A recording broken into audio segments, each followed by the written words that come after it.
Okay. Hello. Hello.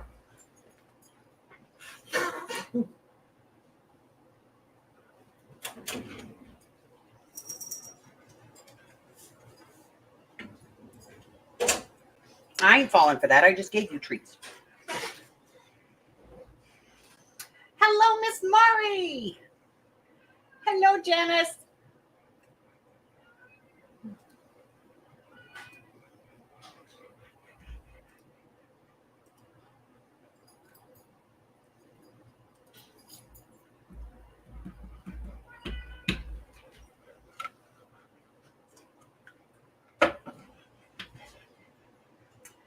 All right. Getting live chat going here.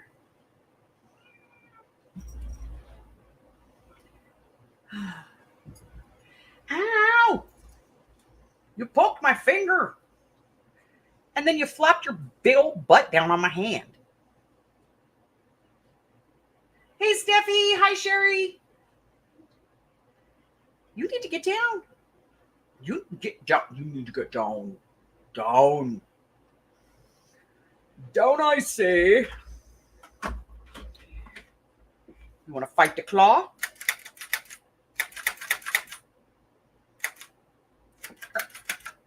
Get down. You don't even care. Get down.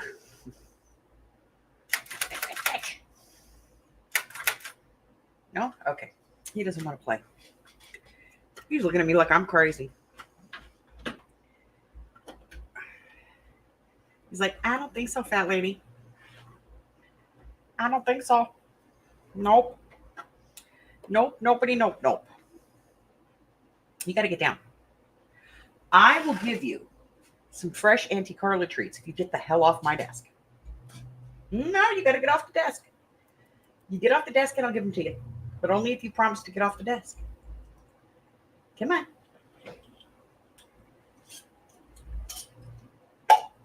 You only get them if you dare. That's what I thought. Okay. There you go. All right. Yeah, I got to figure out how when I go live on StreamYard to get rid of this annoying thing. It is so annoying. And I can't figure out how to get rid of it on StreamYard. Like, I know how to get rid of it on YouTube, but I can't get rid of it on StreamYard. Hello, Miss Leah. How you doing? How you doing? So, we are waiting on the Amy. She is restarting her computer because she thought it might work better. You know, if it had a fresh load. Gotta fix monkey. Okay.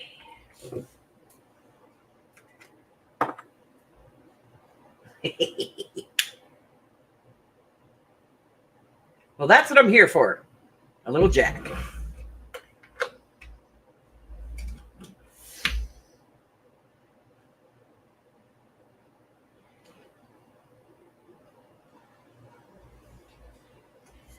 Oh, lordy. You just had treats there, fat boy.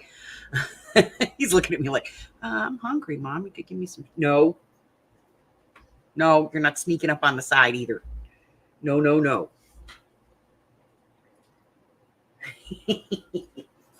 Okay, so while we're waiting for Amy, I got a Temu package. And I've been waiting all day to open this. Hey, Adria!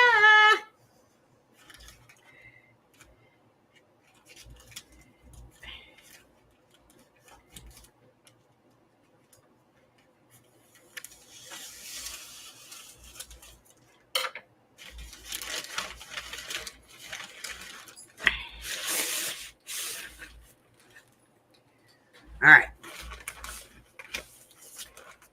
So this is just craft supplies. That's a dye, and it's one of the new ones I just bought. And I got another one so I can do for a giveaway. And then I got some more black and white tapes, for the Alice journal. And I got some forest mushrooms paper, 6x6.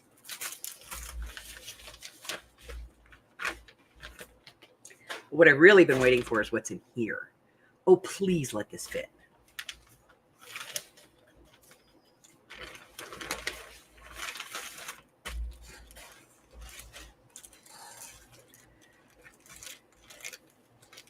All right, it's cheap material.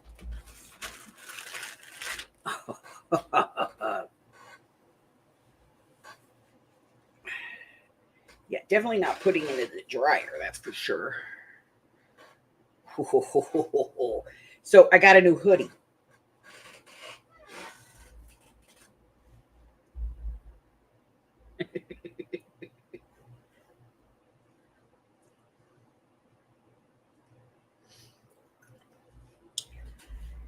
Yeah.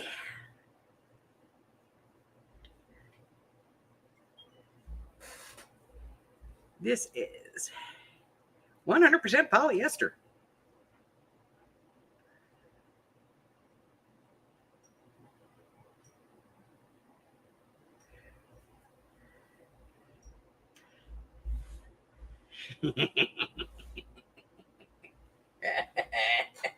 Hey, Rebecca. Oh, yeah. That's going to be my I don't want to deal with people shirt. I got another one coming in tomorrow. Not the same shirt, though. But, another pack. All right, let's see what we got here. Okay. Good. Yeah.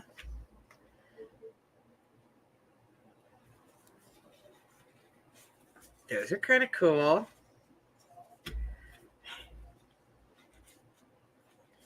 Yeah. Well, I like that one. That's interesting. Those look like lips.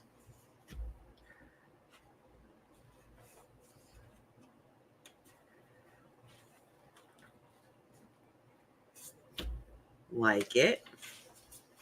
Love it. Cool. I don't know who they stole the design from, but this one's cool. Yeah. I like it.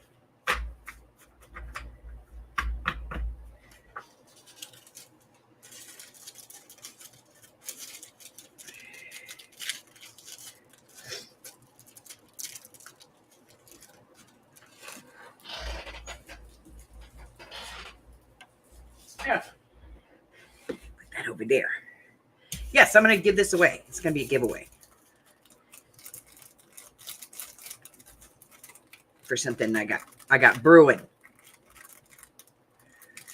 I already I did this one. See, comes with all this stuff, and it makes this thing, which I thought was kind of cool. All right, over there in the giveaway bin. Thank you very much. Okay.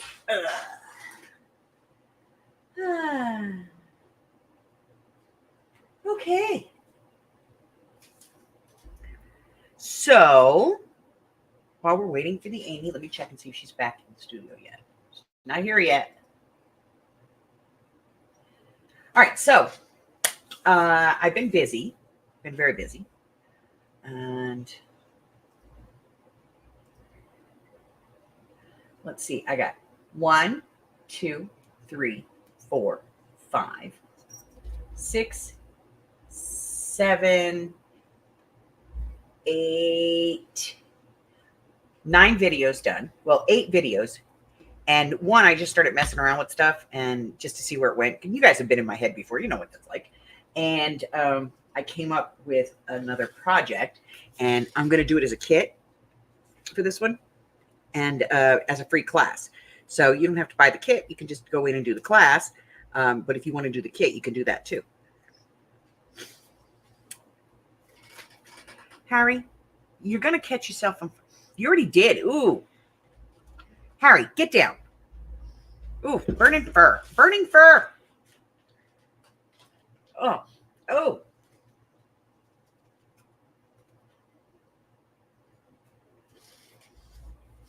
So,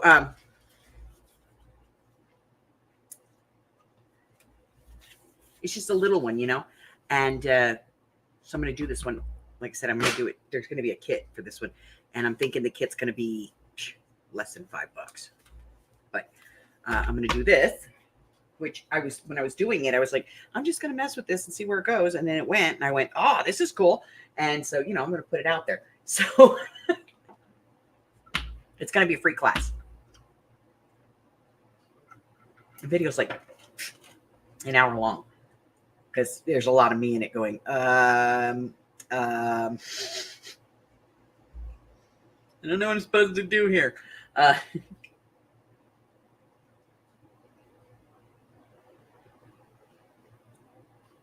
I have a whole bunch of videos that I have to get edited, which I will do on Wednesday, because tomorrow I'm going with Hubbard to buy new shoes. And so I won't get a lot done tomorrow. Harry, I love you to death. But if you don't leave me alone, I'm going to call the Auntie Amy and tell her you need smoochy face. I will. I swear I will.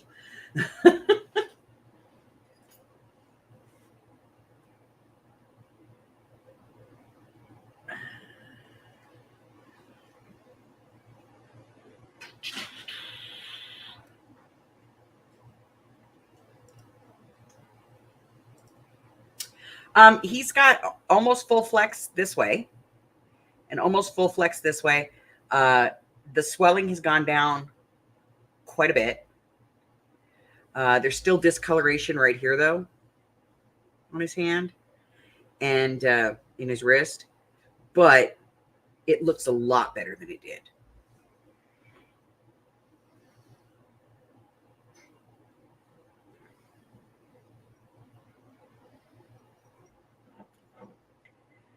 Harry, stop. Or I'll put you outside in the kitty condo. Yeah, so he's got one more day off and then he goes back to work. So hopefully he will survive. I think he's got to go play video games this evening with his son.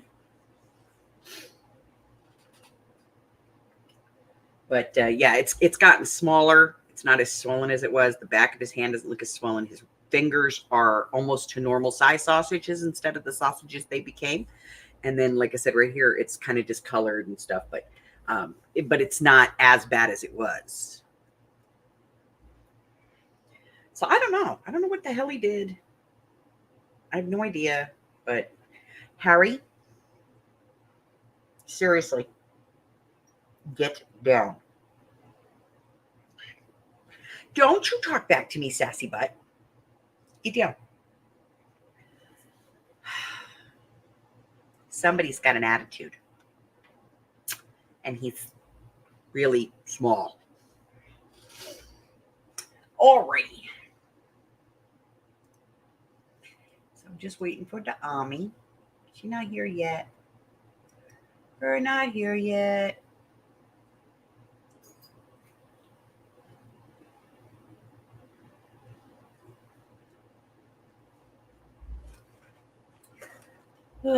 So I got all kinds of projects that I did videos on, but I now have to edit the videos. And I did some beginners projects, which I don't normally do, but I decided I'm going to do a whole set of them. Hey, Nina! I'm going to do a whole set of beginners projects, And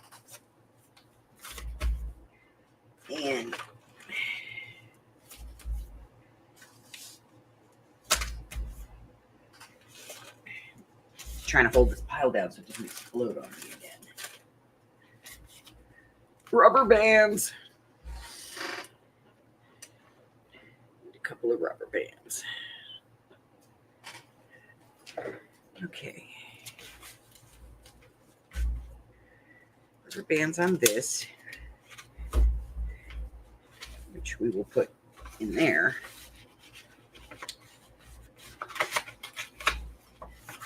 And we will put a rubber band around that. Now they're all put away. Okay, no more annoying me.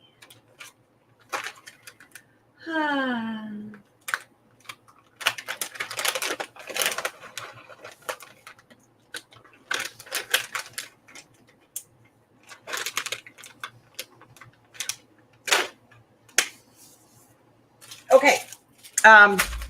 So I was at the Hobby Lobby the other day. Paper Studio apparently heard what we said.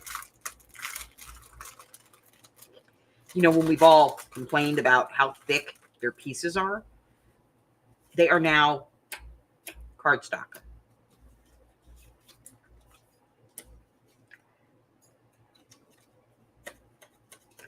They're not as thick as they used to be. They used to be like 4 times as thick as this. So they're actually usable now without having to peel back, you know, layers off the back.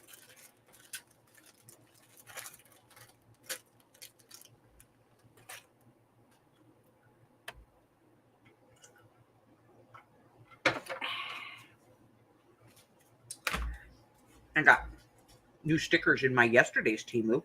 I get Temu just about every day. At least 3 to 4 times a week. Yeah, because I don't have a life. All right. She's not here yet.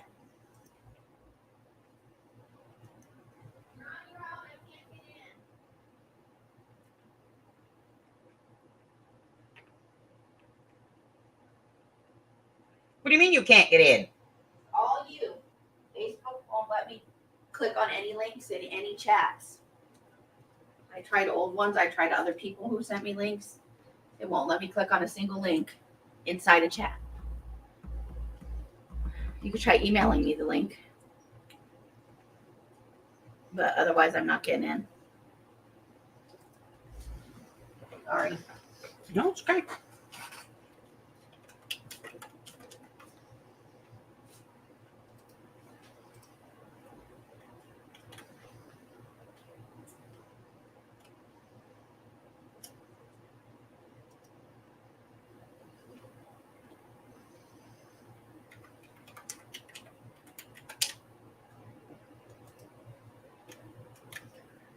Okay.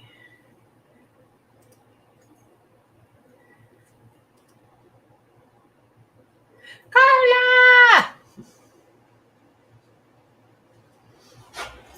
Carla!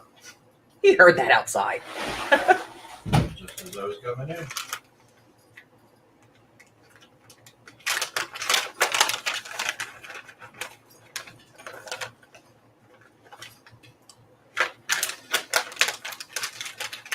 Okay, so I sent her an email. We're waiting to see if she can get in that way.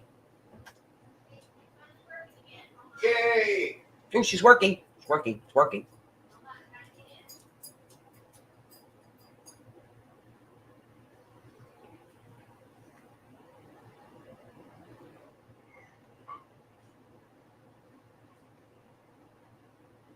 Hold on. It's Arlene here. I didn't see Arlene.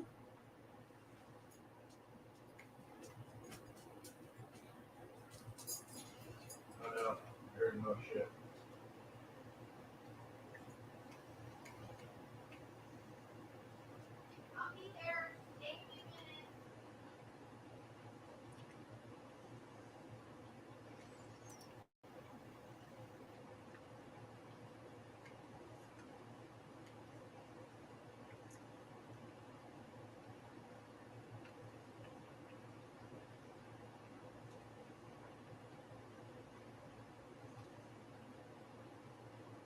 Arlene's not here.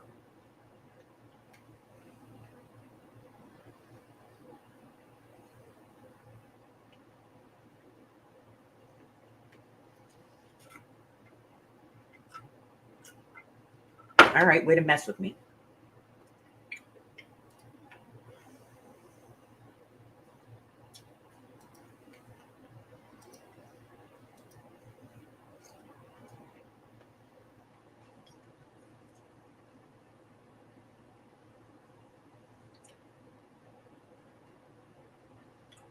All right.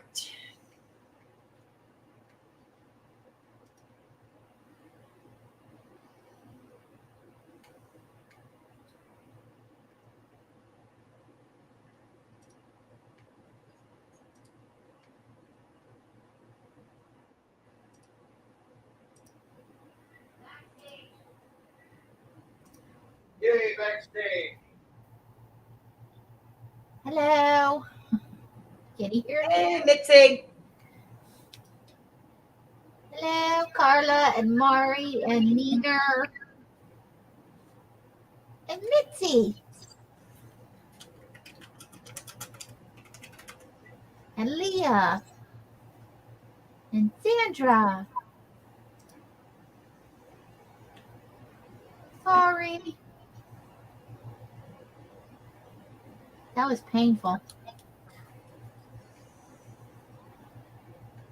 So how's everybody doing?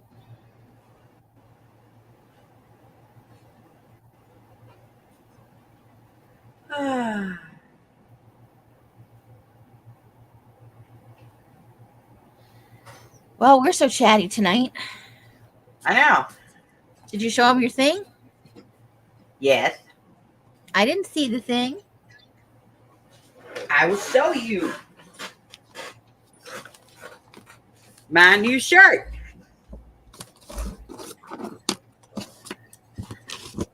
I haven't seen this thing yet. Oh, cool. It's a you kind of shirt. I know, right? Uh-huh. Nice. He could have used that shirt today. You know Could've. what? I think that's why she's had such a rough day of it today. It's Murder Monday. I just realized it. Okay, could somebody please help me out? Because Hi, Sherry. Sandra keeps saying things to people who aren't in the room.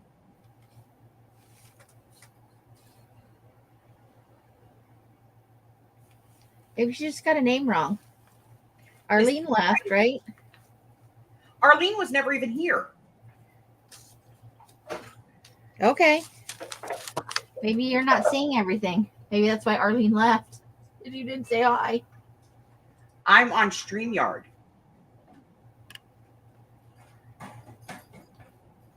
And then she just said goodbye to Jennifer, and Jennifer's not in here either.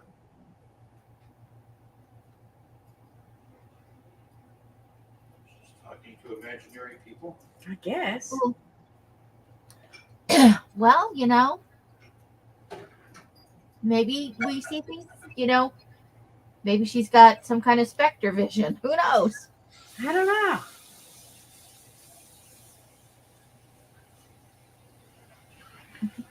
Carla wants a shirt that says, "Be kind," of a biatch.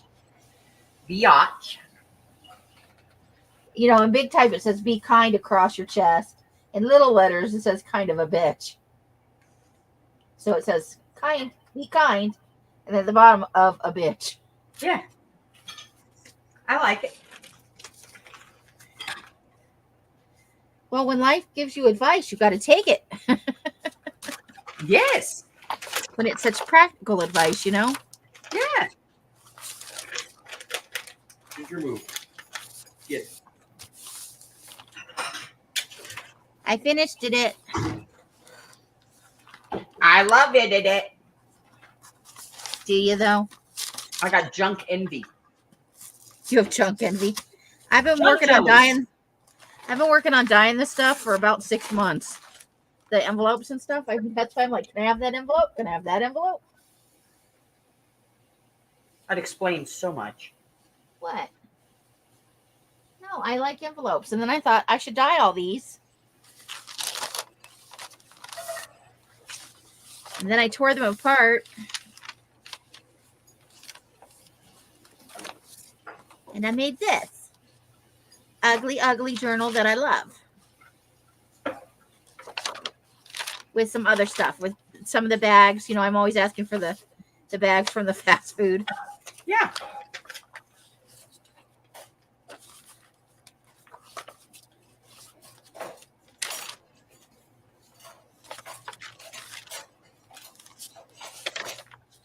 Ooh, there's no food on the bag. Can I have it? That one only has a little bit of grease. Nope, I don't take them if they got grease on them.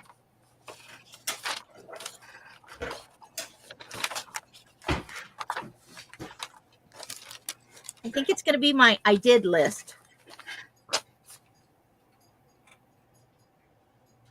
Okay.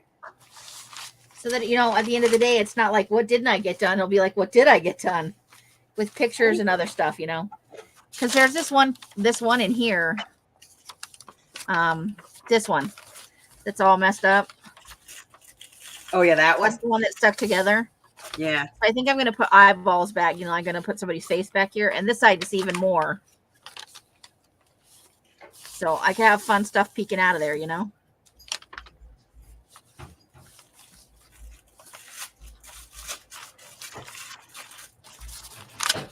I just thought it would be fun. I was sitting here thinking, well, now what do I do with it? I made it and I like it. What do I do with it?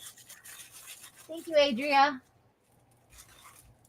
When someone gives you bad advice, throw lemons, question mark.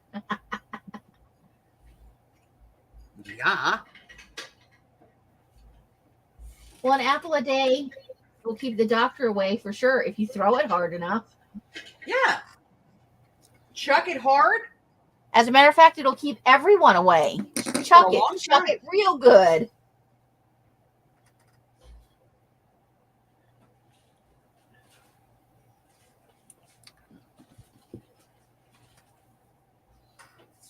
And then I finally got this one sewn together.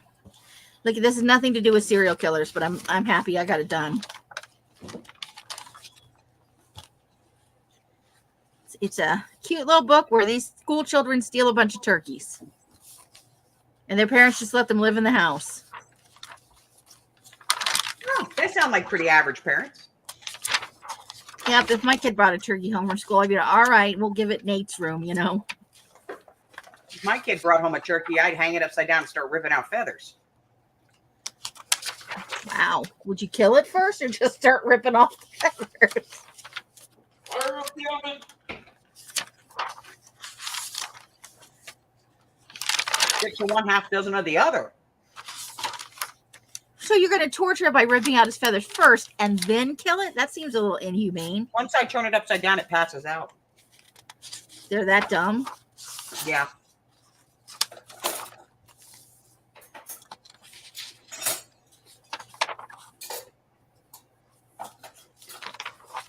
So yeah, I got this one all sewn up.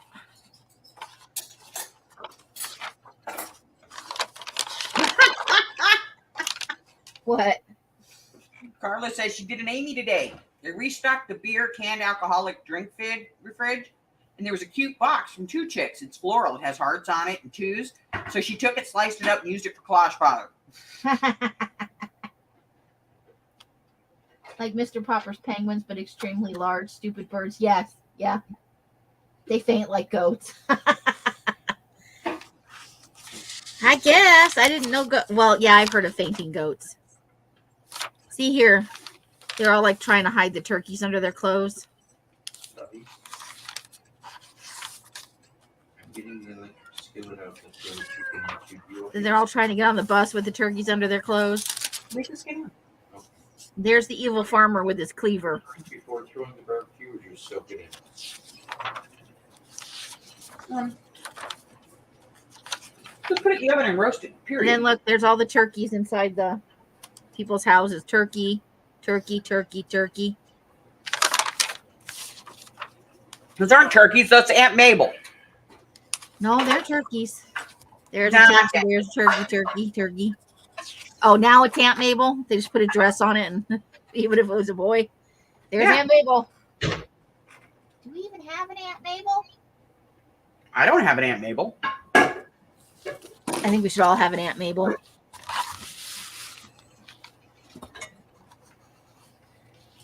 And so there it is. I made it myself. It does have creep, but I don't care.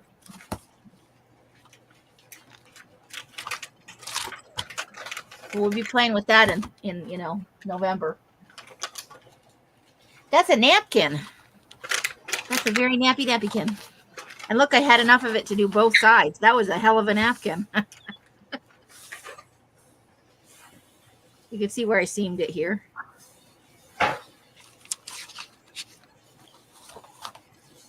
It's not that easy to tell, though. Got it lined up pretty good. Look at me getting something right. So I made 2 journals today. Look at me. Aren't you just crafty? Well, you told me to get my shit together. I'm sewing it into books. It made your criteria, doesn't it? Honey, you have exceeded what I expected Thanks. when we had the Amy needs to get her shit together conversation.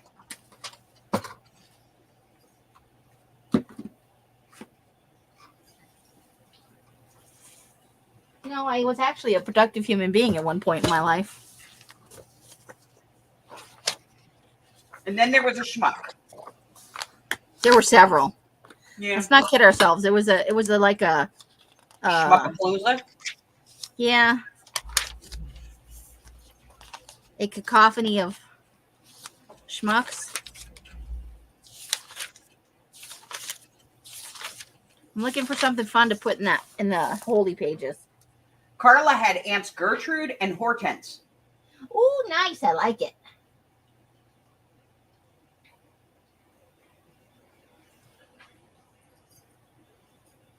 Oh, you have a fall daily you should have sent me?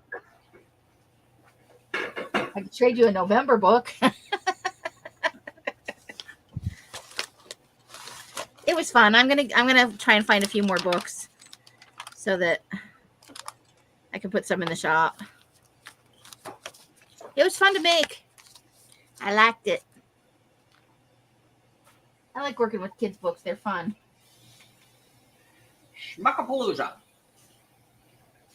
Yes, Nina, it was a schmuckapalooza for a good, 7-8 years. Schmuckapalooza. We count my husband, it's like 25.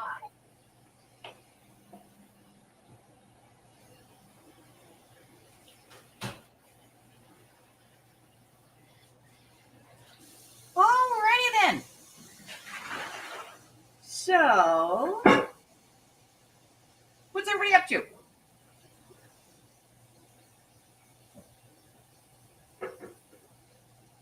What are we doing today? Carla's on the bus getting proposed to, I'm sure. I'm telling you, you got to stop wearing whatever that perfume is, or the lip gloss, or What? I'm sorry.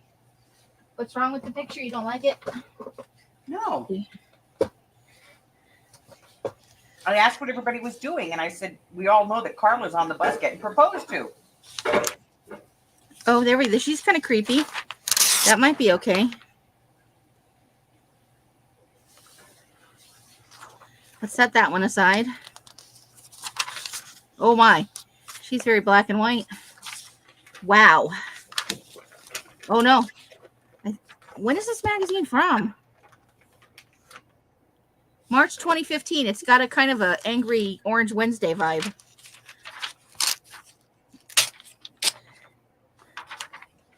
I like it. Mari's got a headache. Pardon me. Oh, yes. That woman looked angry. Water feeder Yeah. for the dogs. Yeah. Would that be recycled? Yeah. Just take the parts apart. Because each kind is going to be made out of a different kind of plastic. When you dump it in there, just make sure they're separated. Oh. Or leave it on the counter and I'll take it. Francis just got home from work. Francis and Janice! And I'm sorry you have a headache. But we can't whisper the whole time. I'm sorry.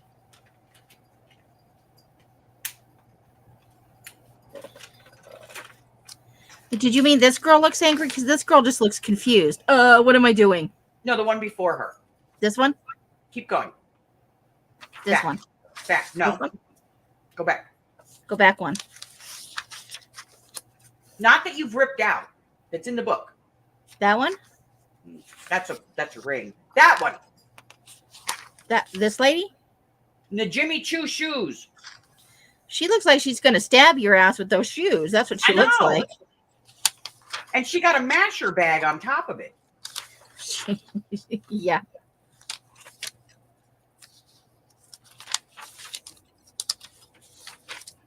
Car accident nonsense. Boycotting Enterprise. I would too.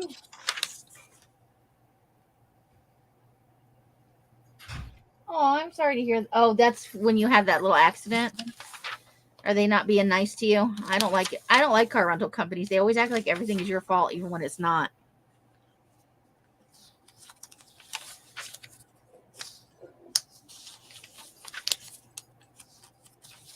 Why do these women all have to be half naked?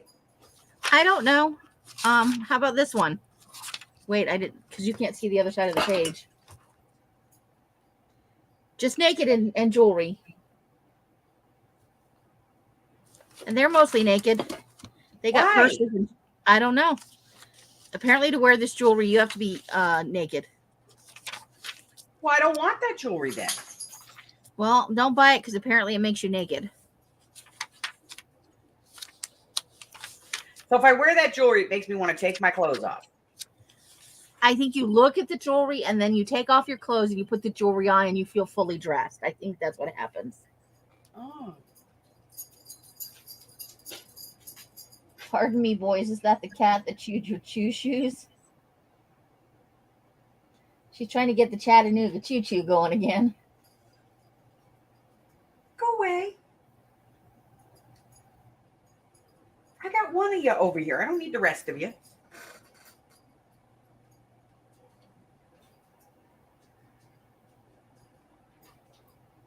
Magic Nike jewelry. Yes, it's Magic Nike jewelry. I got dropped off at Enterprise after making a reservation with the debit card.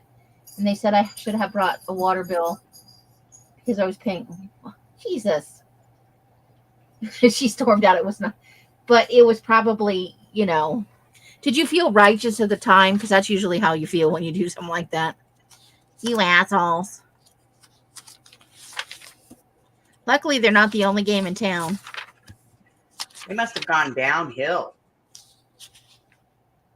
Wow, look at that. She's got some Elvis-looking hair. It's got a little Elvis vibe to it.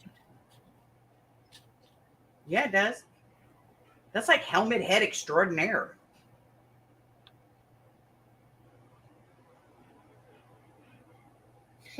Nina.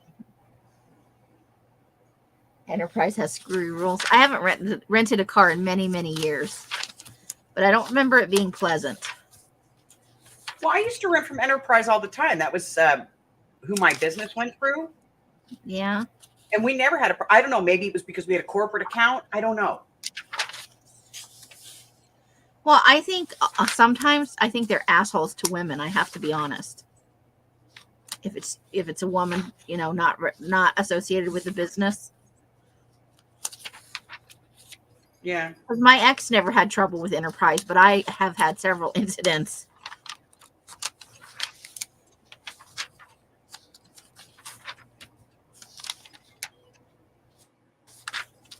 And they don't like it if you do it with a debit card. They want a credit card so they can put a huge hold on it and then charge you a bunch of shit.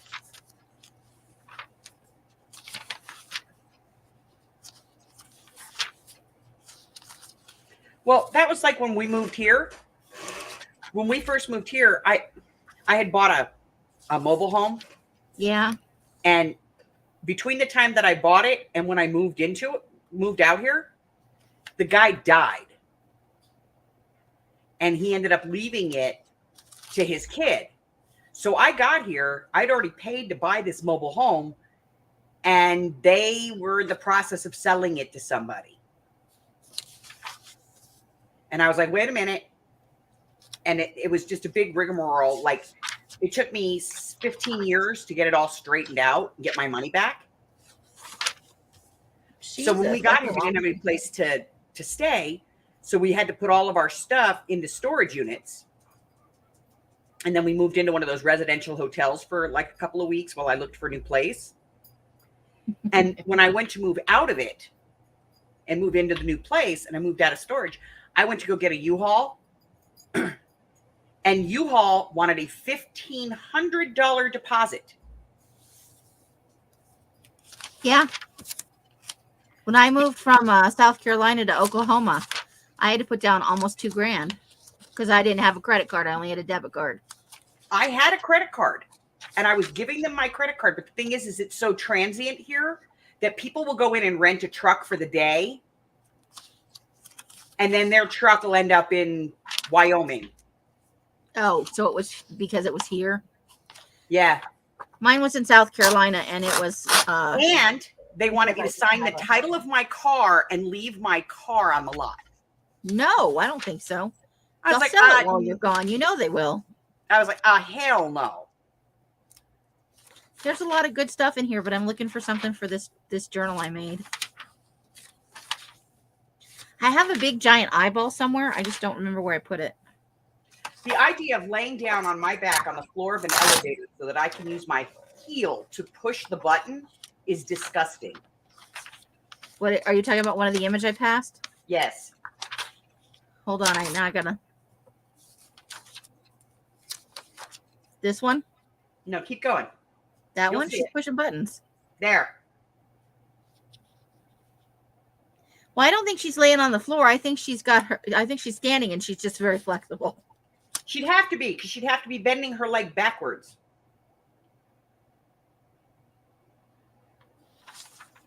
I'm not going to think about it real hard, okay?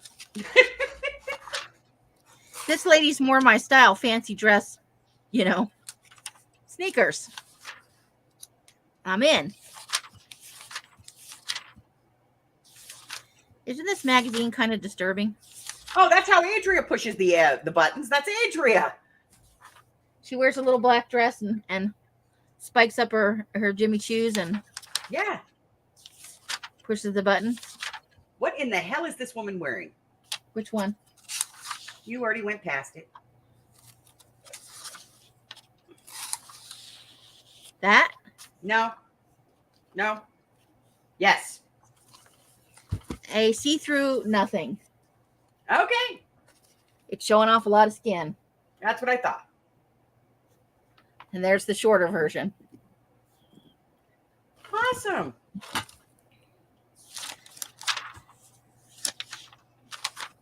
I think she's going to be a murder victim. That says murder victim to me right there. Okay. What? Just because I like to murder people? And what is the deal? If you put on high fashion clothes, does it automatically make you want to like expose your crotch to the world? I think so. I think it's like the jewelry that makes you take your clothes off. Okay. You put on high-end clothing and all of a sudden you're like, look at my crotch.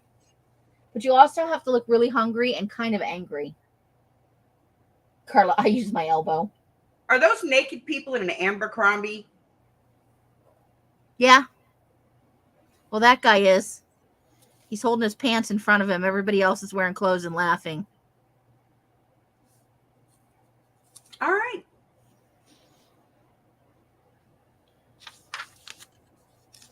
Yeah, and apparently it was a thing for a while with Abercrombie and Fitch. Mostly naked people.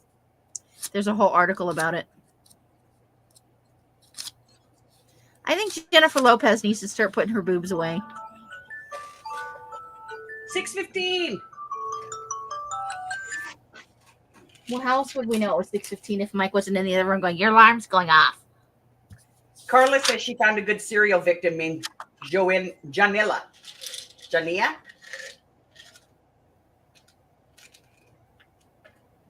Like Janilla, like Nilla wafers? I guess. Oh, now there's a stack of diamonds. How many people you think died for those diamonds? They're probably blood diamonds because it's from somebody named Henri Dossi. I can't do it now. Some pretentious French guy. I'm sure they're blood diamonds. I'm going to cut it out. Do something hideous with it. Oh, Joe Nilla. Like vanilla, but Jonilla? That's what she said. Okay. I like it. Does she have a last name or just like one name like Cher? If I could do that, I wouldn't need athletic wear. No shit.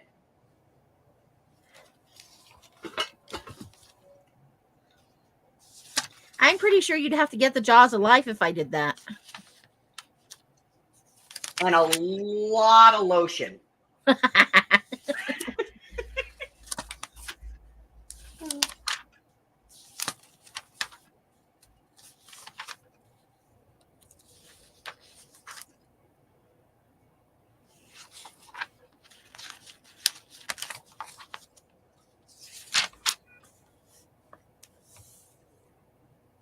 See, don't they all just look kind of annoyed? Like, would you just take the picture already?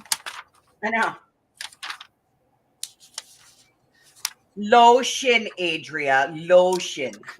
What does she think you said? She said lube or lotion. Oh. Adria worked at Abercrombie and Caesar's Forum briefly. Jonilla. Janice is back. Woo! Yay, Janice! Janice is in the house. Now, I always wear my evening gown out to the canyons. Yeah. Don't you? I mean, And my Jimmy Choos, too. oh, I think, and there's Jessica Simpson. Why? In Inner some big Jimmy ass shoes and almost no clothes. Yeah. Inner Jimmy Choos. Oh, there's a giant eyeball. Yes, there is. Ooh, look at these. Yes, please.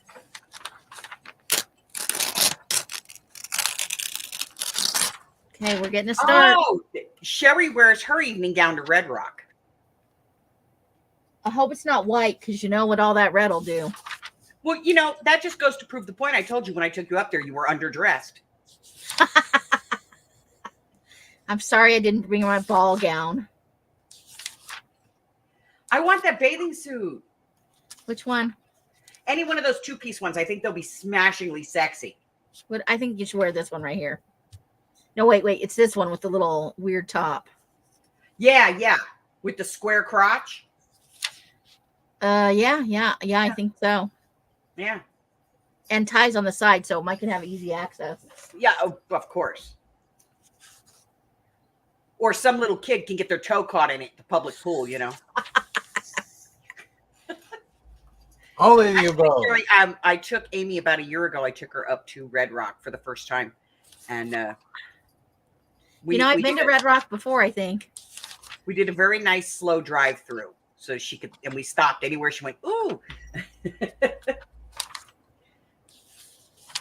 If she went, ooh, I pulled over. She even found a bottle cap. That was where you started your bottom cap collection. Yeah, that is where I started it.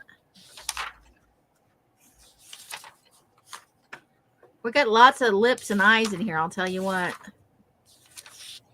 I think you should wear this white dress. Practical pair of shoes I've seen in a fashion magazine in ages. What? Go back 2 pages.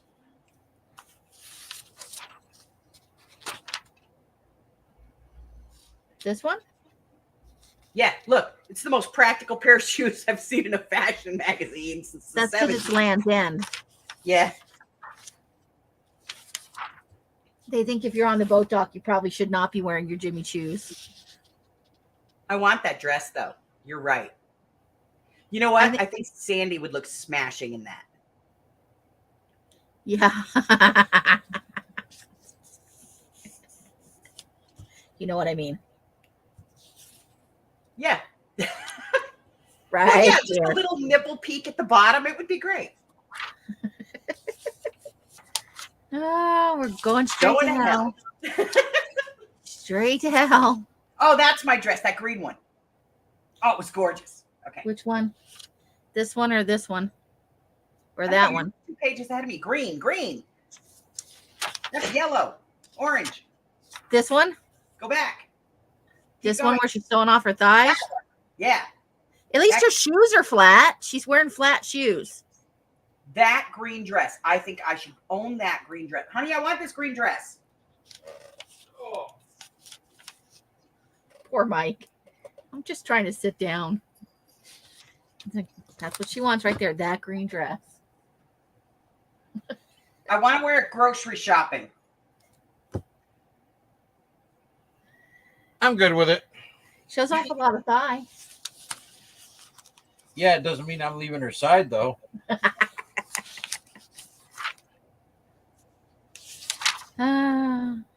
Well, right now, it shows off a lot of thigh. It's going to show off a lot of everything because the only thing it's going to fit is my thigh.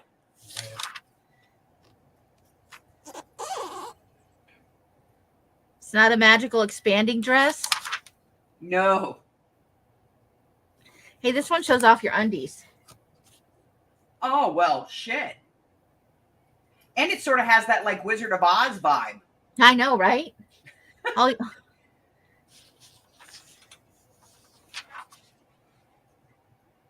is the deal with this waif look with the rags walking the runway? This was 2015. Apparently, that was the thing. Okay. Oh, damn. What? That's a lot of people. Hey. That right there? Hey. It's getting a little risque up in here. Oh, today? I don't know. Oh, with her underpants? She looks surprised. What do you mean there's a guy here with a camera? I always stand in the window like this. Yeah, that's very waif right And what do they advertise besides clothes? Nice and easy for old ladies.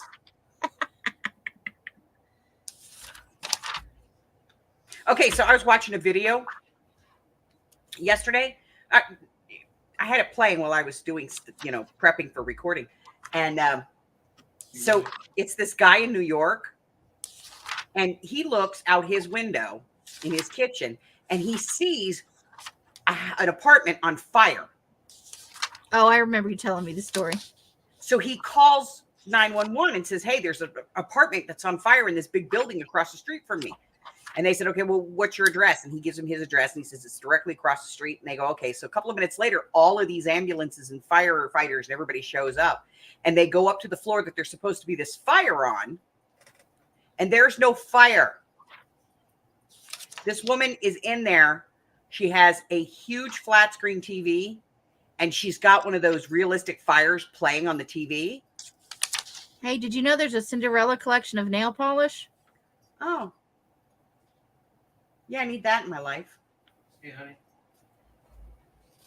Some of this is real fatty. I'm going to trim that anyway. Do you really want me to leave the skin on? Yes. Leave the skin on. Leave the freaking fat on that shit. Throw it in the oven. They've got colors like Party at the Palace. Oh. If the Slipper Fits. Oh, okay. Watch Your Stepsister. That's the red one, right? Yeah, this one, yeah.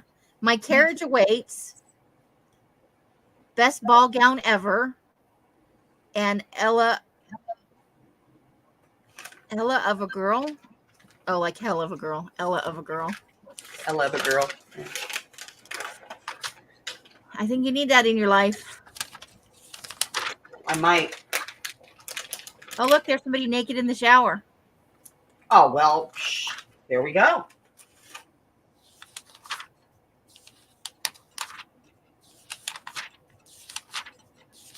These magazines are never boring. That's all I can say. The Tarte collection.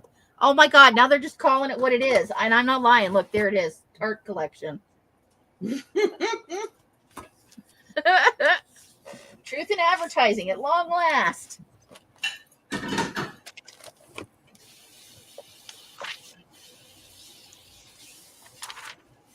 And that's from Nordstrom, I think. Oh, there's a pair of shoes you could live with. Except that thing that's strangling your big toe. Yeah. Sass, comfort, and style redefined. Not on my foot. Oh, here you go. Boots that only ladies with long legs can wear.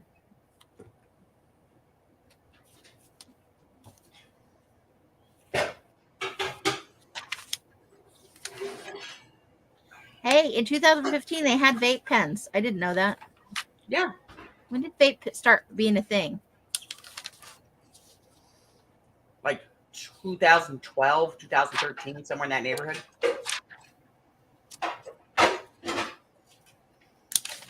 That long ago? Yeah, but it didn't start out as vape pens. It started out as vape fake cigarettes. You had to put a carton in it, a container, like a Yeah, I canister. remember that. I do remember that. I just didn't think it was that long ago. It was when my mom passed away, and that was in 2013 Okay. or 2011.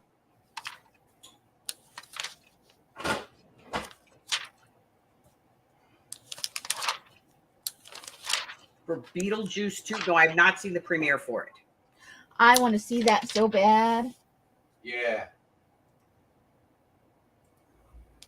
I can't wait. But we will, because we'll have to wait for it to come to the TV. Els doesn't do movie theaters. You want me to roast these before they throw on barbecue sauce or what's it on there? Don't put any barbecue sauce on them. Just put them in the oven with some seasoning. What seasonings you want on it?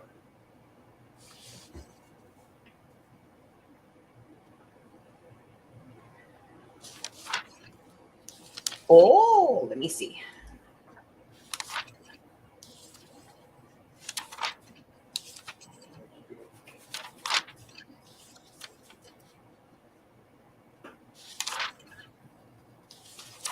Okay.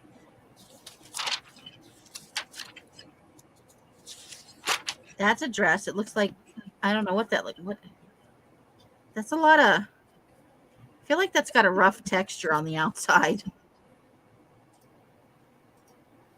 It's like little scales. Shh. And that's her bondage dress. What? Hold on. Oh, did I go away? Somebody else coming on? Oh, is this the Beetlejuice? No.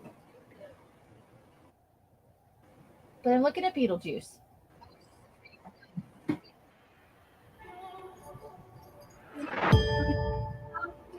Daylight come and we want to go.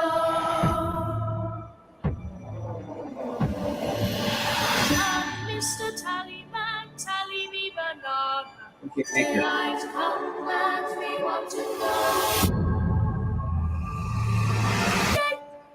Me say day, me say day, me say day, me say day, me say day.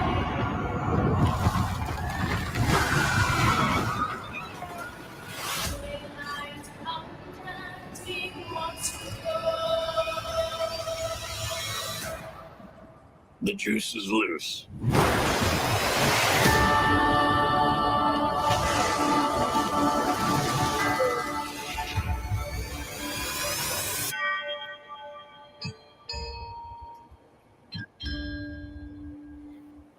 Oh, that's gonna be good. I like it. Halfway. I like what's her face?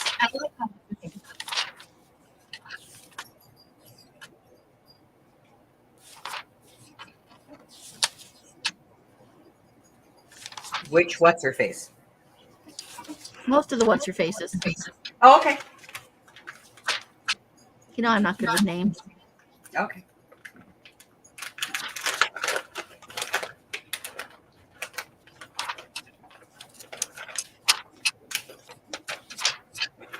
There, now we've all seen the preview.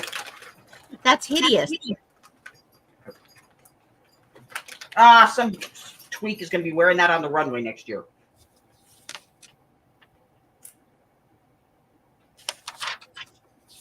I don't know how they get these girls to do this stuff. Lots of money. Mm. Okay, there's that dress again.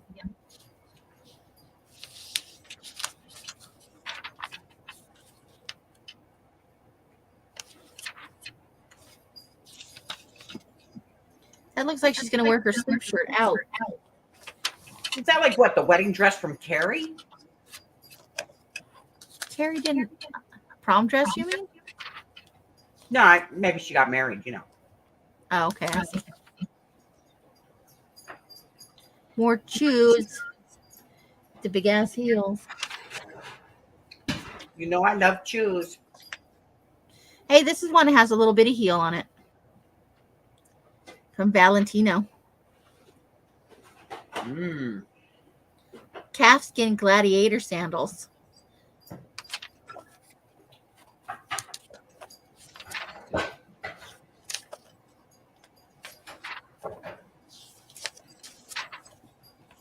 Well, there's a lot to harvest in this magazine.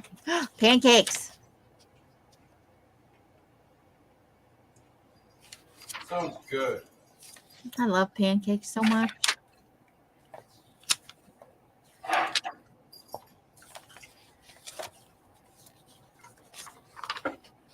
Oh, there you go. Oh, yeah.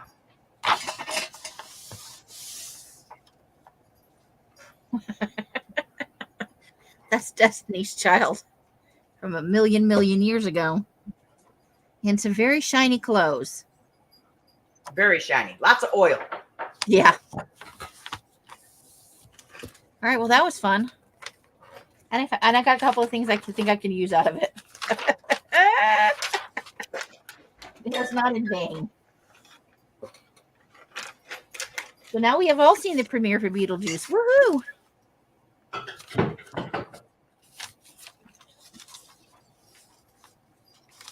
All right, now I got to go to that page.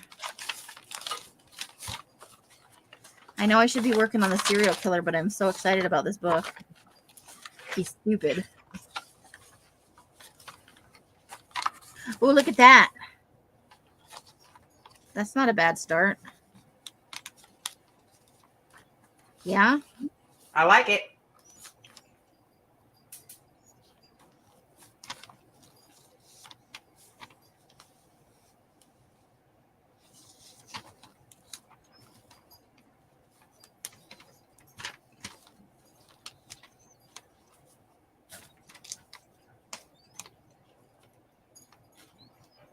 Well, that's a good start. I think I'm going to glue that on right there. I'm just going to do it.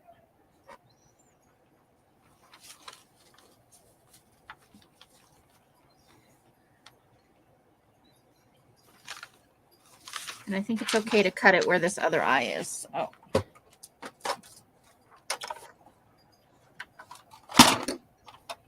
So did everybody have a good weekend? Did you guys have some fun? I see everybody lived. That's always a good thing. Presumably.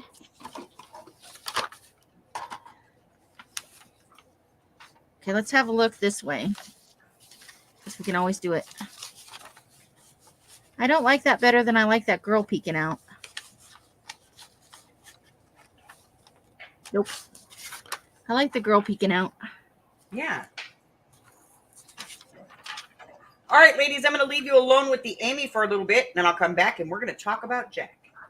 How can you do that to all these nice people?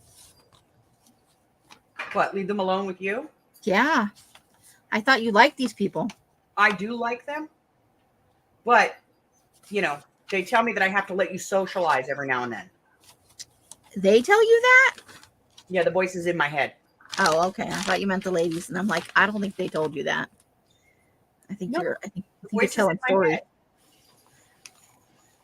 They say, Those let the us ones that tell Mike what to do too? socialize. Huh? Huh? Okay. I think it's just you pretending things, but okay. How do you know what the voices in my head tell me?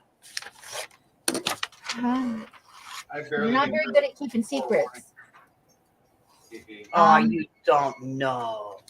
Carla, so did we. Me and Mike, anyway. We watched Wonka and well, I watched the Aquaman movie. I think Mike had already seen it. Not yet.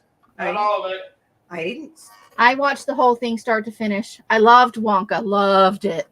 Is that even really clothing? What? No, I'm pretty sure that's just sex clothes. Who's got titties tiny enough that they don't really need any of that stuff? Well, in fairness, it is showing off the bottom stuff, the downstairs area too.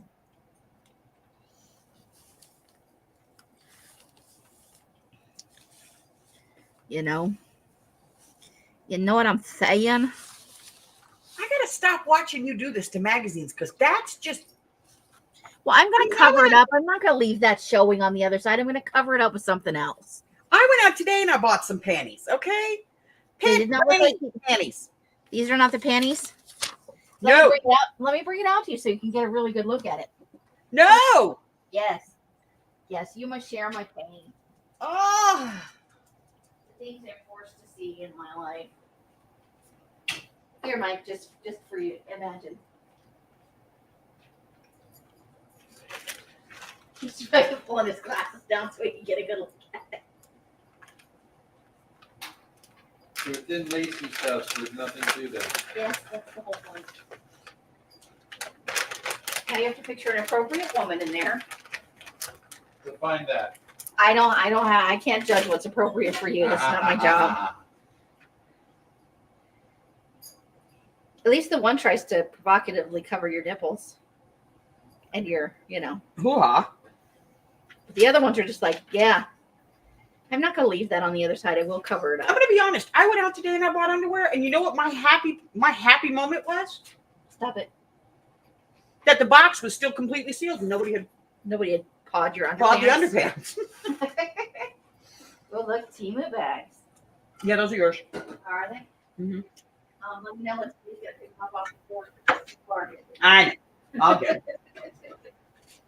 Here. I You're looked at something in the closer, garage last night, and What's It's trash.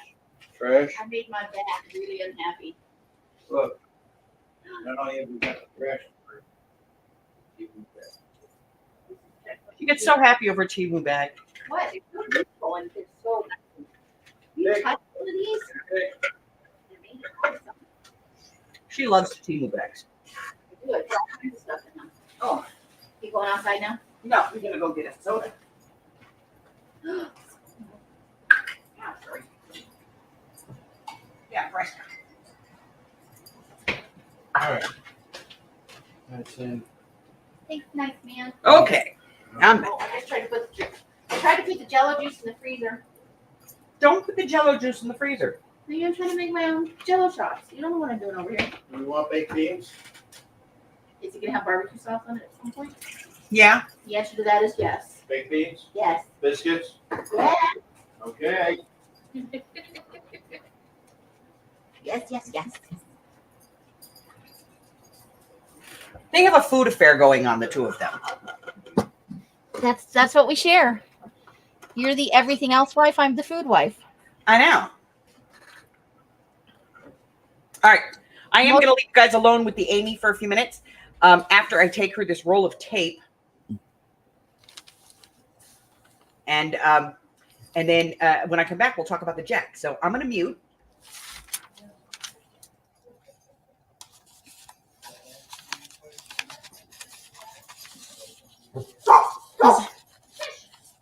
He's in there hard selling Sandy on biscuits. I don't think he needs to. What? I ordered us 3 rolls so you could have them too. Ooh, raising doodahs. Yeah, but it's not quite white. It's like Checkeries. the off-white color. It's like a gray almost. Yeah. Anyway, so I saw it and I thought it was really cool. Vroom, vroom. Oh, it's okay. I was having a puppet show in here earlier.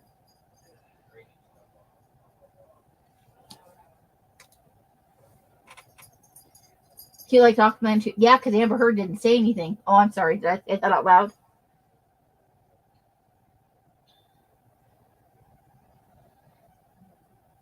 Yes.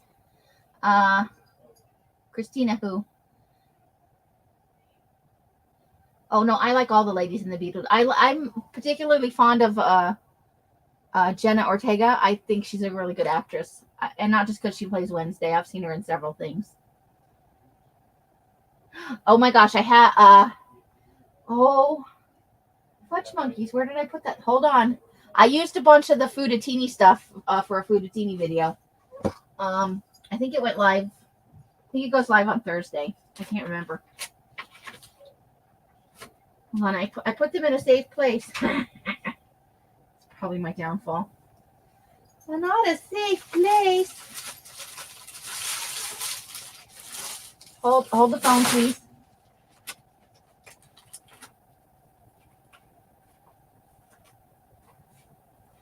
Okay, here's this stuff. This is where everything is.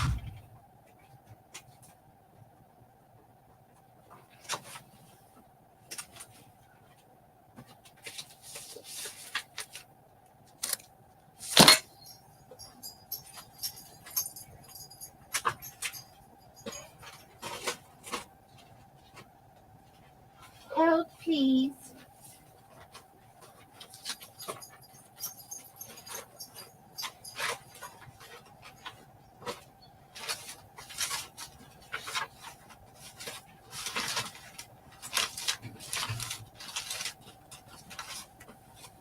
Oh, I hate it when I move stuff and I don't know where I put it. Anyway, Adria sent me some jelly prints. It's really awesome magazine stuff, which I have to find before I magazine stuff again. They're all in a nice, neat pile, but I don't know where I put them. I love them all. They're perfect. So she sent me these for the jelly plate. Oh my gosh! And then this.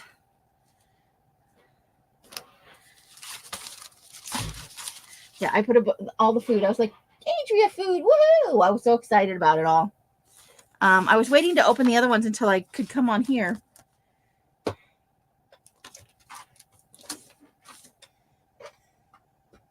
She can't leave me alone for 2 seconds with some stuff. So let me show you my jelly prints. I got this one, which I love the color. Look at that. I wouldn't have thought of that. That's a good idea. I love this. I don't know how you did that. Is that a stamp? Because that is gorgeous. Love it. And isn't this fun? She did like one of those, the stamps that are like little plants. So fun. And then there's another fun. And I think this is this pattern. And that's really cool if that's how it's going to come out. I like it. Ooh, and look at that. It's like brown with silver and corrugated lines. Look, zippers. I never would have thought of zippers.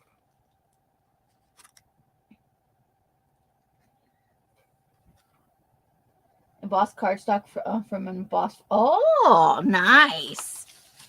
And then look at this. This is the off from the plants, but it's also like a green, a pink, and a blue. And there are some clouds up there. Look, she made a whole little thing on black lined paper. Is that not awesome? And then there's some candelabra things. Cycles. Now she said she used cardstock, chipboard card, those big chipboard heavy pieces. I would have never thought of that either. That's fun. And that's just a fun. It's so fun. Let's see. Imprint from metallic shiny. Oh, that's from scrapbooking paper. That metallic shiny kind. I never would have thought of that either. I love the blue on this. And this is where I inspired her to try corrugated cardboard. This is you said it didn't come out good, but I love this. I think that's really fun. From the bag from the mandarin oranges. That's from her paint palette. And I love the colors you chose. We got bolts. I am going to ask Mike for some stuff that I can tape together and use for. And here's her homemade mushrooms. Yay, mushrooms. She made a homemade mushroom stamp. But there's also this one. And this one that she added little dots to. I'm going to have fun with those. Here is her homemade Dawson stamp. Look, he's so cute. And that's on rice paper, I think. And then Blue jeans. She used blue jeans. I'm going to have to get myself a little pair. On the back of cardstock even. Isn't that fun? And the color choice is nice. So front, and there's the back. How fun is that?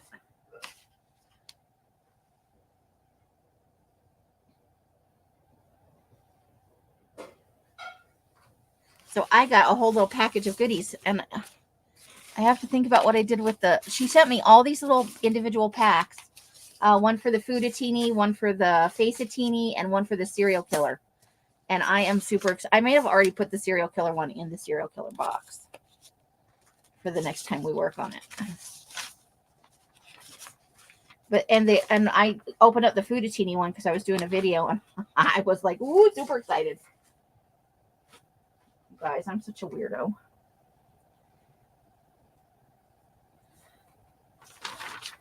But it was super fun. And I thank you so much, Adria. It was very thoughtful. Amazing. Amazing. That's what I'm saying. That's some talent right there. That's why it's so awesome to know you guys. You guys have so much talent and curiosity, and you're willing to try new things. And, you know, a lot of people don't want to try new things. So I think that is super awesome-tastic.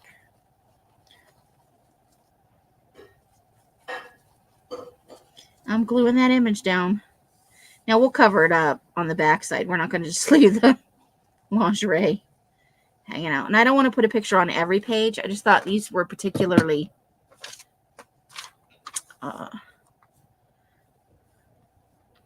good choices for this kind of screwed up.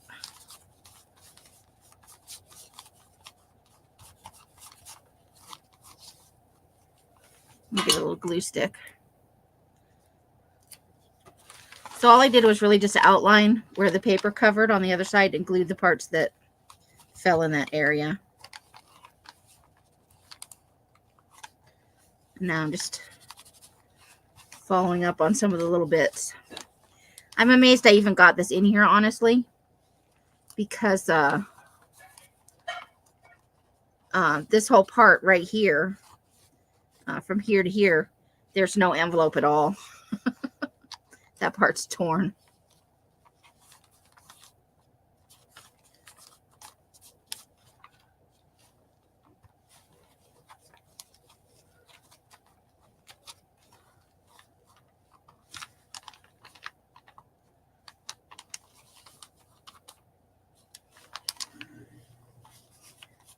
So yeah, I had a whole squee moment when I opened that. You can ask Els. I was ridiculously childish about it. And then I ran out there and I made her look at all of it. She was as excited as I was. She doesn't really use jelly prints, but she likes to look at the stuff, you know. Okay, so now let's make sure that we're not gluing things to other things back here. So yeah, we'll cover this up with something once we're all done filling in the holes. But there she is. I think that's good. Now I want to do something to cover that up, so I will at some point. The word part.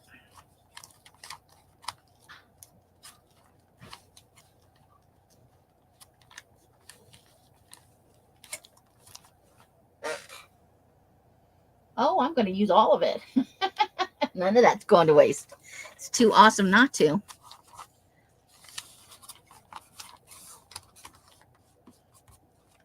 I used up all the food almost already.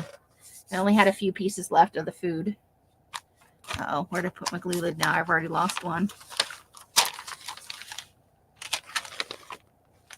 Oh, over here. Okay. Woo! Let me put the lid back on there. I lost one earlier today. So I know this is a completely silly journal. Like it's literally made out of junk that most of the bags had already been torn for the Foodatini or other things. So I was just using the leftovers. Ooh, and then I don't know if I showed this. The fabric that's on the front and the back here, the inside and the outside. This, hold the phone. I got a bunch of small pieces over here. I got this pillowcase at, I think Goodwill. And I found it in my stash. So that, you know.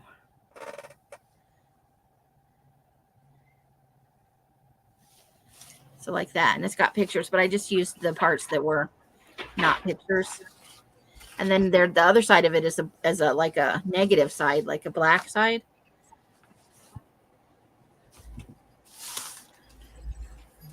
So I tore this apart last night. And that's what I used for the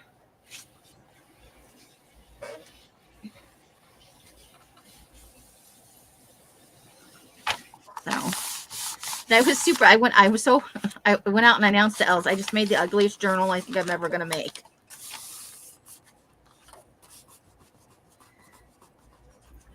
But sometimes the ugly and perfect stuff makes the best.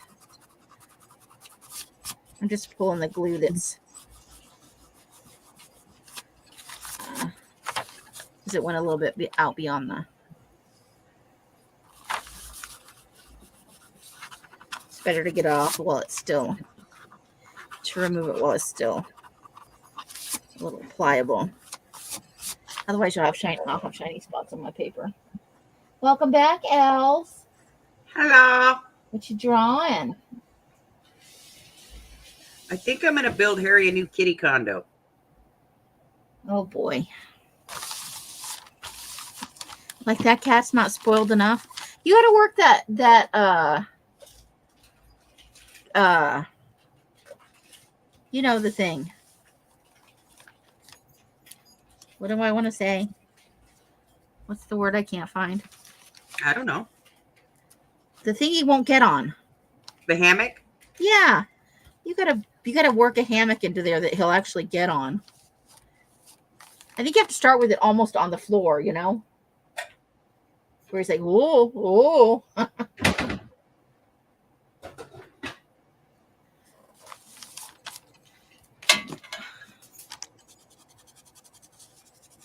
There's a line left on there.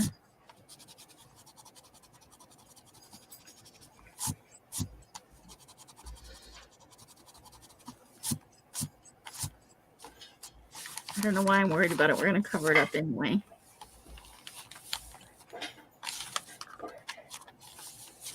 Well, I'm very happy with her, so let's see what else we can do. We do have a little bit left of her creepiness, so we'll probably use that somewhere.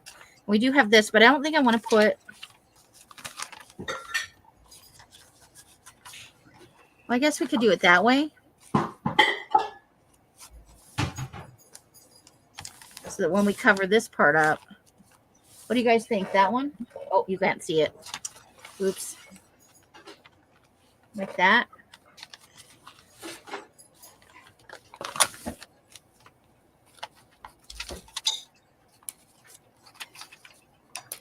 See, I want to do like a multi-level kitty house for him out there. I think that looks pretty good.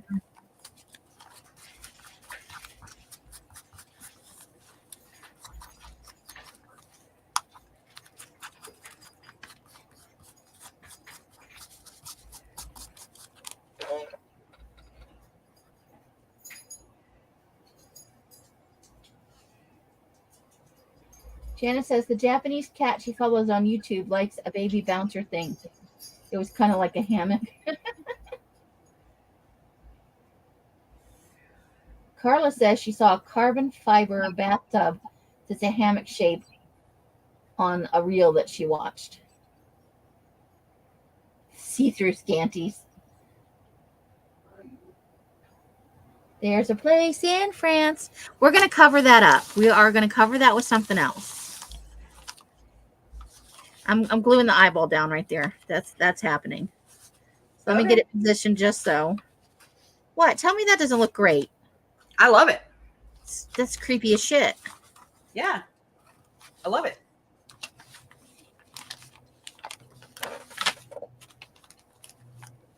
Okay, so There's a place in France where they dance in underpants. Yes, I know. Get out.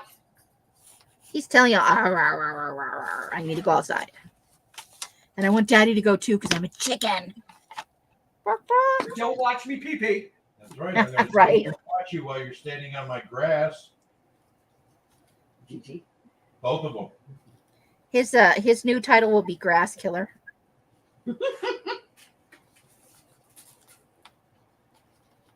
Hey, you know what you missed when you weren't in here? Me? Yeah, Everything? my mushroom paper. You have mushroom paper? Yeah, look. Oh, that's that stuff I was jealous of. It came in. I know, but I didn't have any money to order any mushroom paper of my own. Hold on, I can't see it. I'm gluing stuff down. Stop showing it for a second. Okay, what? Shut the front door. This one looks like giant lips. A little bit. I could work with that. Hey, Zena, how's it going? Hey, Zena. And Carla's like, get him, Cujo, get him. Thanks, Mitzi. Oh, I'm so jealous. Look at These this are one. Awesome. Well, you know what they go with? Look. Wait. Hold on before you show anymore. They go good with this. My mushroom pinky journal. They do. Yes, his Native American name PP makes grass yellow. Oh, those look they're almost like jellyfishes. Actually, there's one. I think it's the last one. Yeah. Look, it's got pearls in it. Well, that's cool though. I like that kind of otherworldly vibe. Yeah. See the smoking funny things in our journaling. We aren't smoking any funny things. Not us. I can't smoke. I'll die from asthma. She'll die from asthma, and I've been sober for 37 years. So You have to talk to some other people in the house about those activities. yeah, might. No, I wouldn't do a thing like that. I know you're such an innocent boy. Wouldn't do a thing like that. Mike's too much of a fish to Yeah, do anything inappropriate. he's the fish. He fished you today. She Okay, was but I'm fishing. gonna go have a cigarette. Oh, and I'll have you know that I fished Sandy earlier today too, because she was trying to hem and haw about going for a walk, and she in the back of her head heard me going, "Stop making bullshit excuses. Get out there and walk." See, you See? fish people. He can fish people without even fishing people. See, Without even working it. I daddy strange people, and he fishes everybody.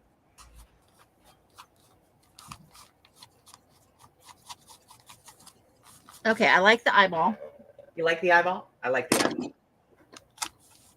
I think I'm going to cover these though, the back sides of them, with some other paper, like some brown papers or some painter's papers or something, because I still want to write in it, you know. Yeah, so cover it with painting paper. Well, I can't Painter's write on. masking paper. That's what I mean. Yeah. Yeah. I may have some jelly. She said she got this off an embossing pad. An embossing. You emboss something and then used it. Embossing folder. That's the word. Okay. That's the word. I think I'm going to put this right on the front, though. What do you think? Yeah. You know, Yeah. it's so pretty. Yeah. Look. Here, you want to get even more jelly? Look, you didn't see this either. I'm a little jelly of that one, like that swoopy one in the middle. Yeah, that one. I like that one a lot. You know which one I really like? have some, like the stripy one over here. I like this one. Oh, the diamondy polka dotty thing. Yeah. It's nice. This banner one is kind of cool too. I'm not big on the banners. But the little one's nice. Then I got another checkerboard. So now I have like three things of checkerboard. Zena says she likes edibles. Yeah, see, my daughter, she does those too. Now, I do use CBD oil. Carla says the Willie cigarettes give her upper respiratory. And Mitzi says, cool papers, Els. Yeah. Noodles is watching the tire truck going down the street. That sounds like a noodly thing to do. Carla likes plaid. I didn't know that about you. I learned I have a something new. plaid tape. Yeah, now I'm going to have to sneak out there in the middle of the night and try and steal her mushroom paper so I can finish my mushroom journal. I hid them already. I know. I wouldn't steal from you. I just come out there and peanut you and look really sad. And then I'd give them to you. Well, at least one or two. Yeah. Okay, so now we need something for the openings over here. Let's see what else we got. I don't think either of these girls is going to help me. I think I'd have to find eyeballs somewhere else. So we may have to. I just bought you googly eyes. I don't have googly eyes big enough for those holes. Carla says that we should take the googly eyes and go to the grocery store and stick them on all the fruit.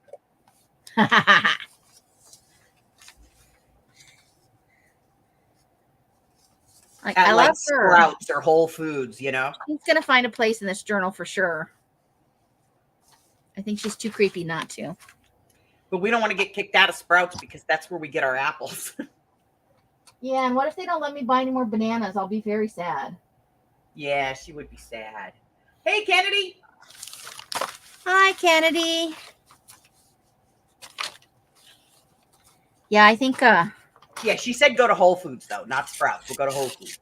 oh well, the Whole Foods is more like Whole Trader Cake Joe's. Bags. Let's do it at Trader Joe's. We both hate that pretentious place. I don't hate it. It's just so expensive. Like they have actually good stuff in there, but they want $9 million for it. Yeah, well, they don't have Sandy's salad dressing anymore. Sandy can't get her salad dressing there anymore. Nope. What kind did What is she it like? with you ladies in this salad dressing? Her salad dressing, they don't sell at Trader Joe's anymore, and yours, they just don't sell. They don't make anymore. You can't find Green Goddess anywhere. Do you know Mike still goes into the grocery store and stares at the salad dressing? I'm sorry.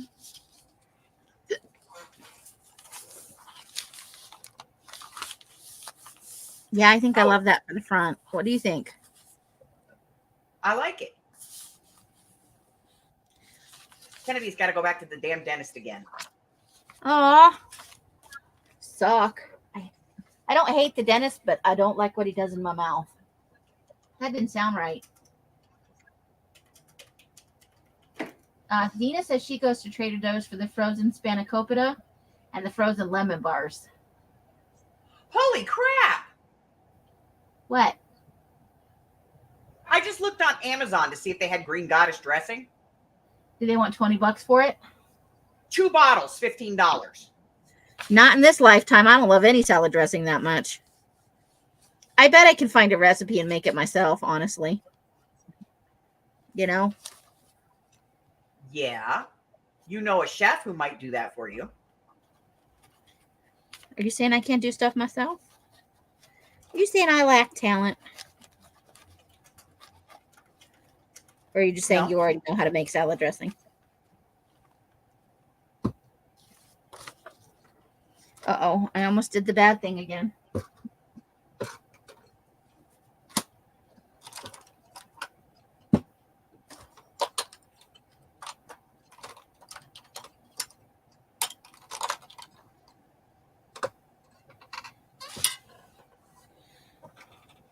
I've misplaced my favorite ink. It's a crime against inking. Are the ink police going to show up because I don't have the right color? Yeah. Carla likes the tamales from Trader Joe's.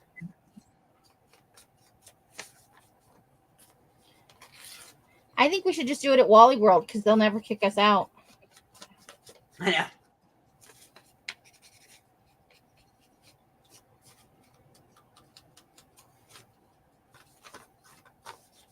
They need the business too much. And they don't even make any bones about their bullshit. We want you to do half the work for yourself. And then we're going to be assholes when you try and leave the building. After we watched you ring up everything.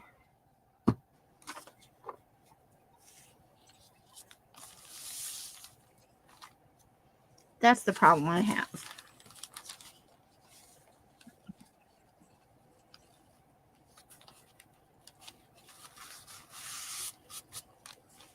I think I should at least get some medical coverage if I have to work at Walmart part-time.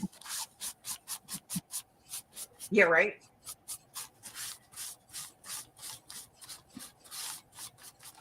I mean, it's at least Winco. They ring you out and you bag yourself.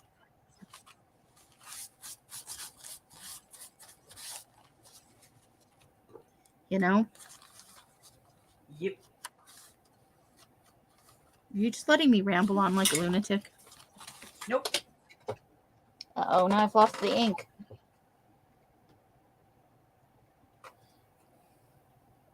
Today is not my day.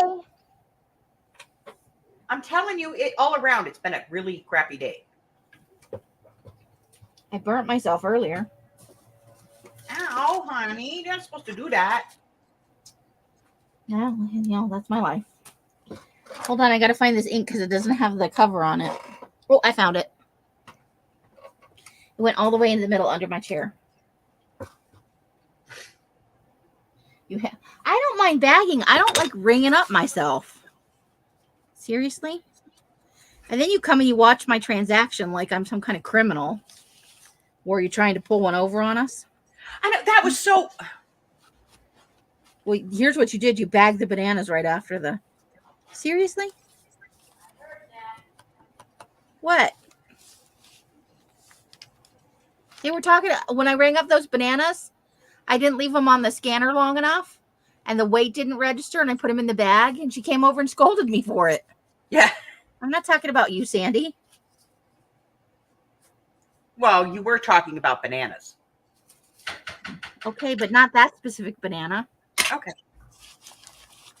See, look, fun. Look, AJ. Actually, I refuse to stop. I absolutely... I've walked out. Not happening. I'm not stopping. And they told me we're going to call security. Okay, good luck with that. Bye.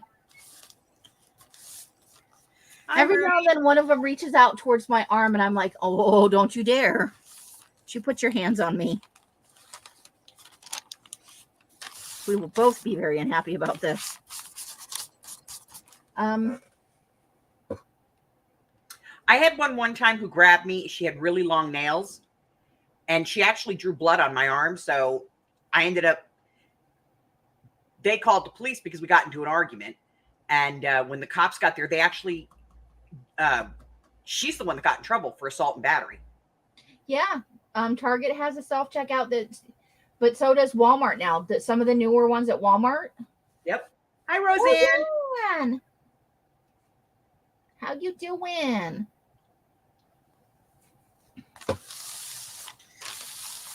But then, like, one time I was walking out of the store, Mike was behind me, and I kept walking, and the guy was like, "I need your receipt." And I kept walking, and he went to reach for me, and I heard this growl from behind me. "Don't touch my wife." I'm like, oh, shit. But today, I went to Walmart today. I went to 2 different Walmarts today. And when I was leaving the first Walmart, they asked me for my receipt, and I just kept walking because the guy stood there and literally watched me ring everything up. Oh, I should have put this in there. I forgot about it. Now I got to start a pile for a new journal.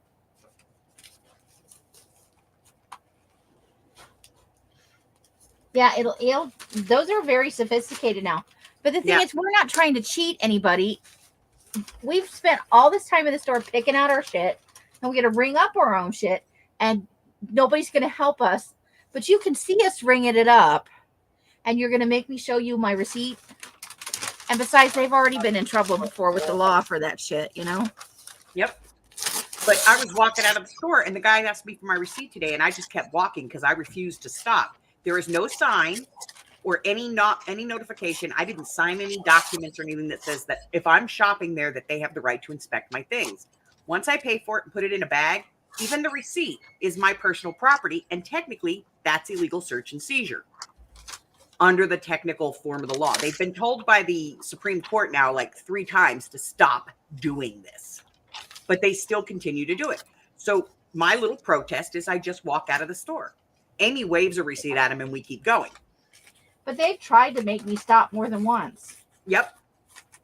I've been threatened with security 5 or 6 times. I'm like, okay, well, if they can get to me before I pull out of the parking lot, and we never rush.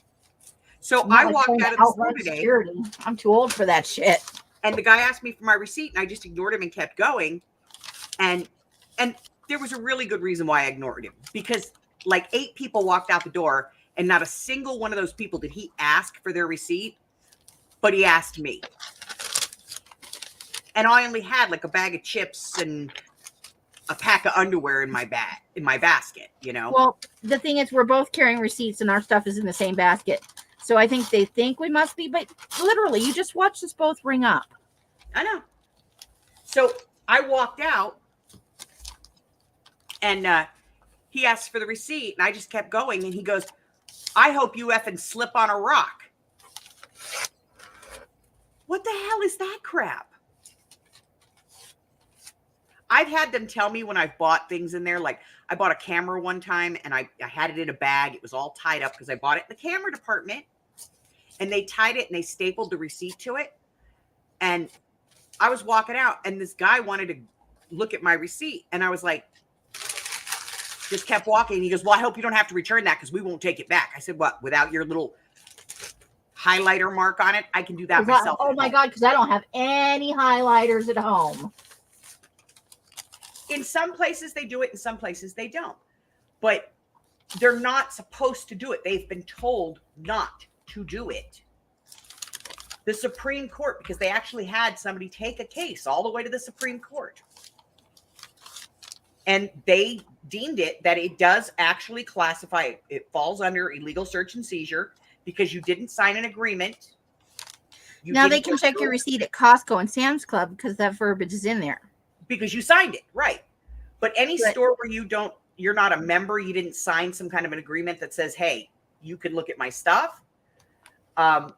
They cannot stop you. They cannot physically put a hand on you. The minute they do, it's assault and battery. They've been told this. They've been told this by the federal courts. They've been told this by the Supreme Court. They've been told this by the state courts. They don't care. They just keep doing it because most people, 99% of the people that walk out of Walmart are sheeple, and they stop and they line up. They queue to show them their receipt.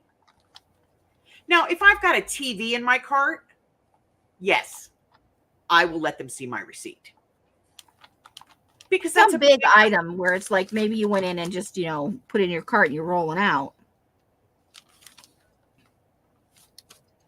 But no, Roseanne, what they do here is when you walk out of the store, there's somebody at the door. Your receipt. So you show them your receipt and they just take a highlighter pen. Like I don't even have one, but they just take a highlighter pen and they just go, like they don't count your items or anything like they do like at Sam's Club. They just and I've had some of them where they've got a lineup like that and they are counting the items. You got somebody with a fucking full. But they usually just take it to the line. Counting. I'm not waiting for that. And it's different. If I bought a membership and I went to Sam's Club, I'm going to stop and let them count my items because that's what I signed up for. Good for you, Carla. But it's not what I signed up for going to Walmart, to the grocery store.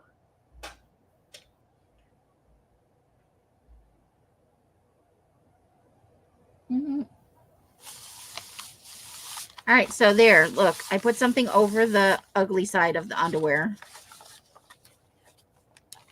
And when it's dry, maybe I'll run a little ink over that.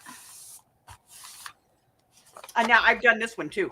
I will walk out the door, and when they start harassing me about it, I'll just sign at them.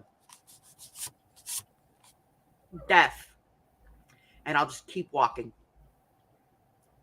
If they go to touch me, And if they do touch me, there's been times where they've gone to touch me and I'll turn around and look at them and go, touch me, and I'll have you arrested for assault. And they get all ticky about it. But you have to.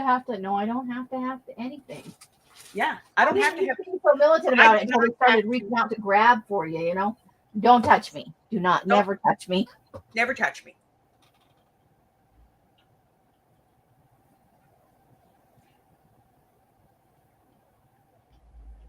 It's just crazy stuff.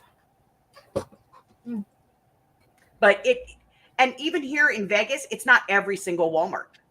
Yeah, some of them don't care. If you wave your receipt at them, that's good enough. And I've had some of them say rude things, and I'm like, well, you have a nice day. I'm not angry about any of this. Have a good one. But I'm not going to stop while you scrutinize my Purchases. And I never buy very much in there, you know? No.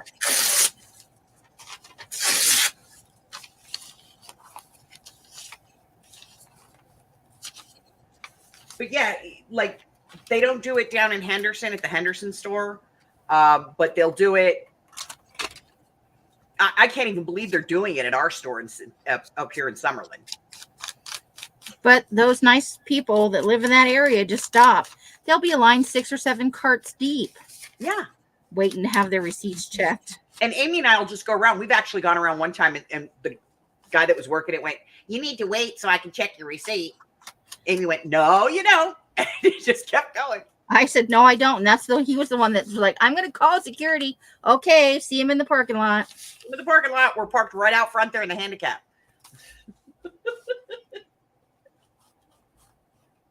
All right, let's talk about our boyfriend here, our favorite guy. You don't mean Jack, do you? I do. It's time to speak about Jacques Le Ripoll. Well, aren't you all schmancy? Yeah, you know.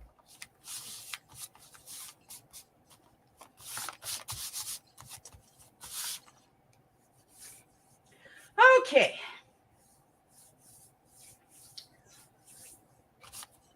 So next, we're gonna kind of do a quick review. So we talked about Leather Apron, Montague, John Druitt, Michael Ostrich, Aaron Kaminsky. We talked about George Chapman, Thomas Cutbush, Francis Tumbledy, James Maybrick, and we ended last week with Charles Cross and Walter Sickert. So there's only a couple of like prime suspects left. And one of those is Louis Diemschutz. Louis what? Diemschutz. Diemschutz? Diemschutz. Okay. I need my German-speaking husband in here. Diemschutz. So he was the steward of some kind of men's club type thing.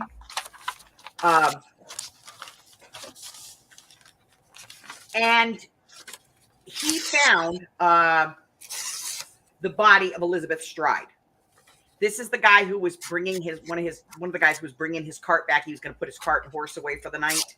Whoops. And he came upon the body. He worked where the club was, where he was going back to, was right kind of on the corner of Dutfield's Yard and Burner Street. So going in through the gate, the Burner Street gate, that's where he saw her body.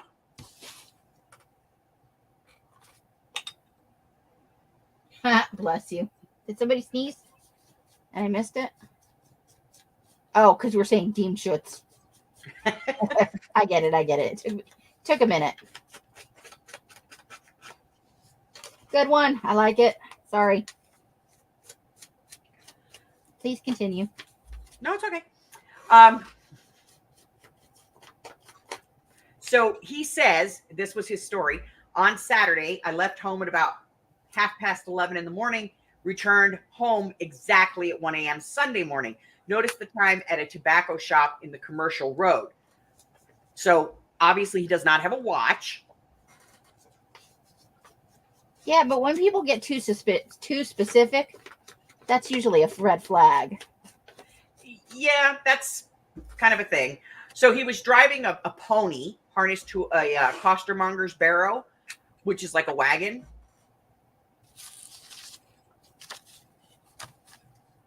So he doesn't keep the pony in the yard at the club, but he does in the George Yard, which is on Cable Street. He drove that home in order to leave the goods there before he was going to take the cart back. So he pulls into the yard, both gates open, rather dark. The horse stops. He's like, what the hell? He looks on the ground. There it is. The body. Tries to lift it. It's not happening. So on and so forth. Okay. So people wondered, did he interrupt the killer? Mm-hmm.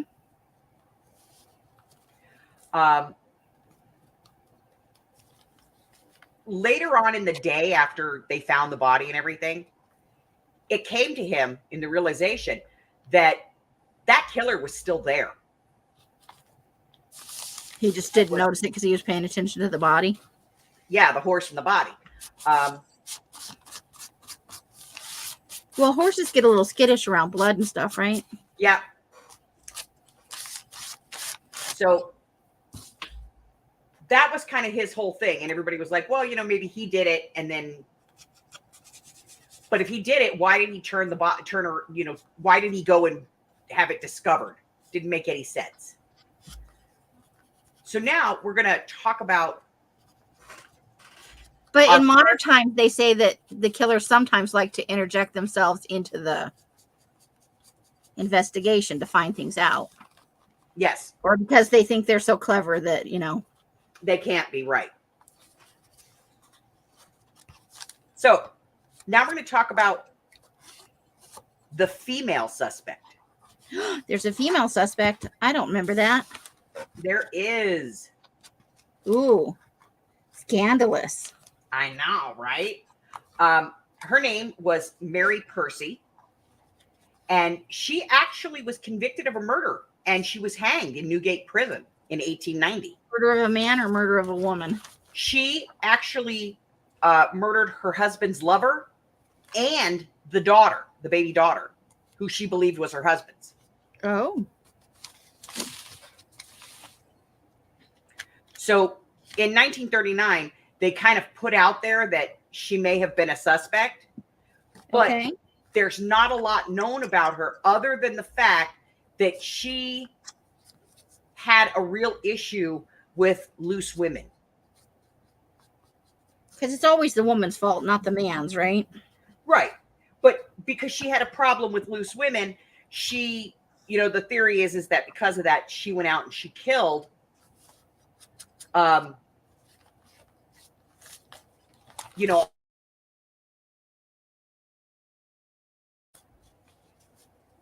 Yeah. Well, and I could see a woman being particularly vicious about, girl parts. Yeah, I could too, but I think this is a woman who was scorned. Mm-hmm. Her husband had an affair. That's one thing. But to have a child with that other woman, and this woman was childless. Oh. Yeah, I can see that. That can lead to a lot of feelings of inadequacy and anger. It happens today even. Although yeah, and back in the day, usually ended murder, but that's something that'll drive a woman straight over the edge. Right, but back in the day, you couldn't, go to the doctor and say, hey, why can't I get pregnant? Right. If you were barren, you were barren. And unless you adopted, there was really nothing you could. So here's a barren woman who has been married to her husband for several years, is not giving him any children, but he wants a son because that was like the big thing. That's always been a big thing. Carry on the family name. Well, yeah. Divorce was not easy. More often you had to than jump not, through hoops to get a divorce. Well, yeah. And more often than not, the men would wind up with custody. The men would get custody of the children. They would get the house. They got everything. And the woman ended up destitute. But that's most of the time, what they ended up doing is they would get married and they just didn't pay attention to each other's affairs. Right. The husband would go off and have an affair. The wife would But go there off, was maybe kind of live with this somebody else. unspoken agreement that no children come out of all of that. Right. And we're talking about a period where there was birth control. Not fantastic, but it was available. And so, for him to be so insensitive as to mess around, and who knows, her infertility may be due to he got some kind of a venereal disease, sexually transmitted disease, and gave it to her, which caused her to be infertile. And that can happen. Several STDs cause infertility. Yes. So, that could have been an issue. I don't think they had condoms back then, did they? Yes, they did.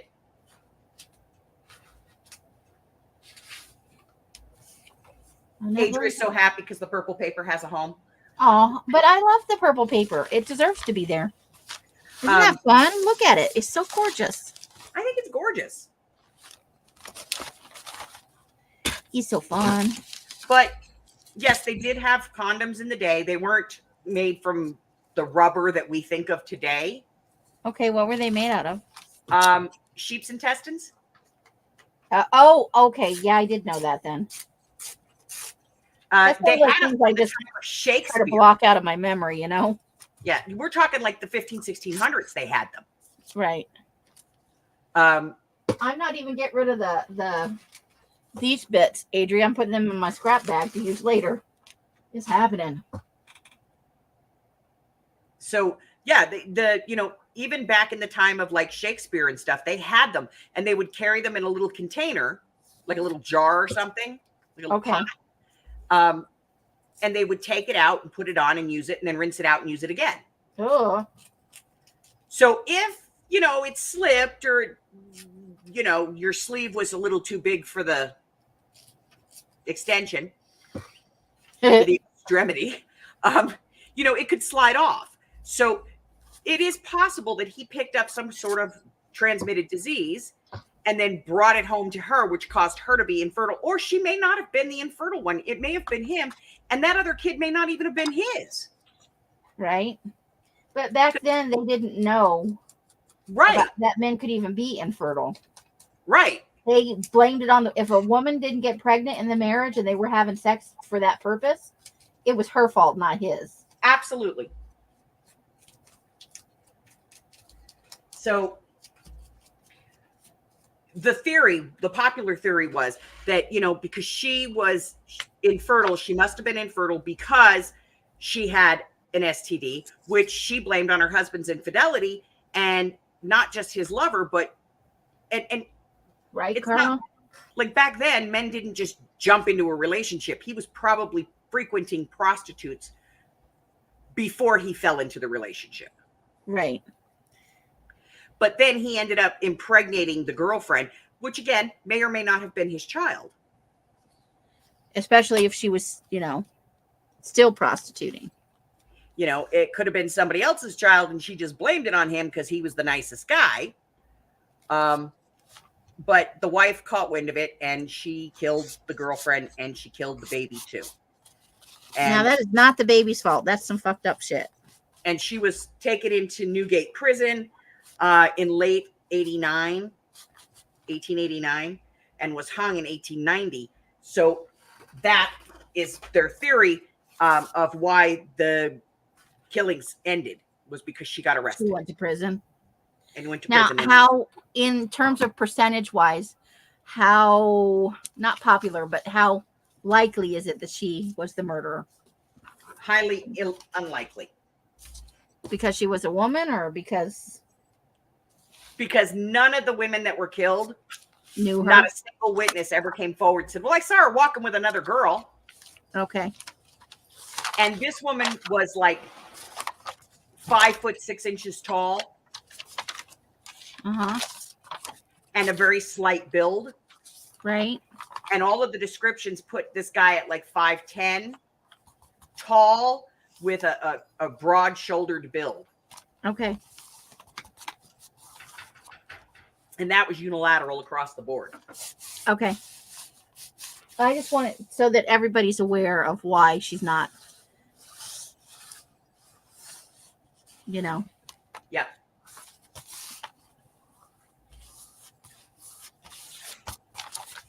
All right. Yay. So the next one, and this one is kind of an out there one, but Okay. it's still within the realm. Dr. Neil Thomas Cream. Now I think I've heard of him. In I'm gonna run to the 1892, potty real quick. we'll wait for her to come back. Oh, all right. Thank you. Sorry. Yeah, you're right, Carla. It did. It took some musculature. I mean, you've got to hold the woman still, keep her from screaming while you slice her throat, and then cut through basically a lot of, tendons and sinew and everything else. Well, this looked caught by surprise. But Mike worked in labor and delivery years ago, and he'll tell you that it is no easy feat to actually cut the umbilical cord, because the connective tissues inside of our bodies are extremely thick. That's strong shit. They're not designed to fall apart. Matter of fact, if you've ever seen the scissors that they use for that, those things are honking. What are? The scissors they use to cut umbilical cords, because we were talking, Carla was mentioning that, you had to have musculature to do some of the wounds that he did. And absolutely, trying to cut through the muscle, because you have your skin, and then there's a layer of fat, and then there's the muscle before you get to the organs. So this is somebody who has to cut through that. It's like trying to cut through warm bacon.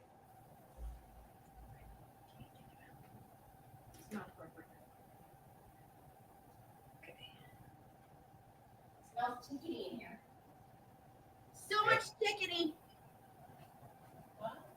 Smells like chicken. Smelling delicious. Mike in the kitchen. Ooh, ooh.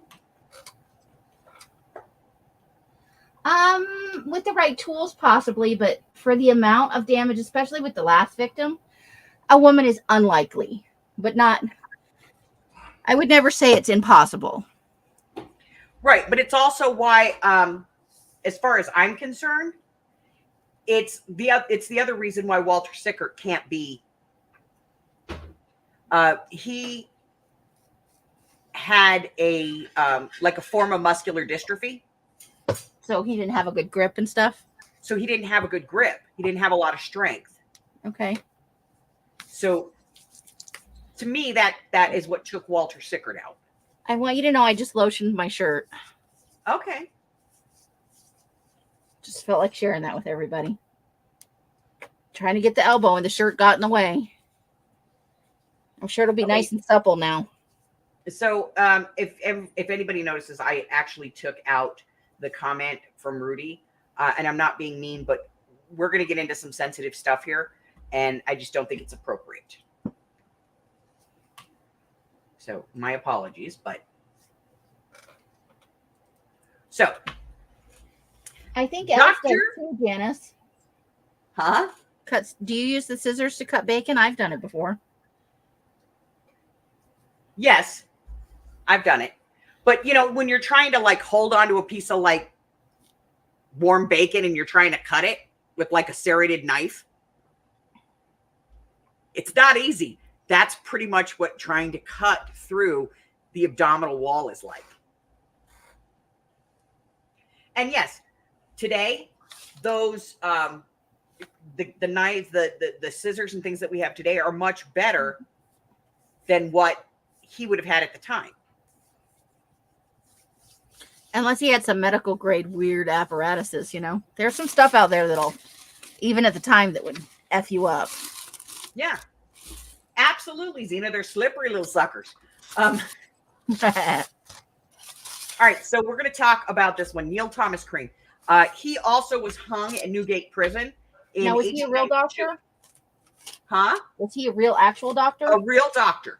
Okay. Okay. Okay. He was hung in 1892. Why was he hung? For poisoning prostitutes. Oh. Well.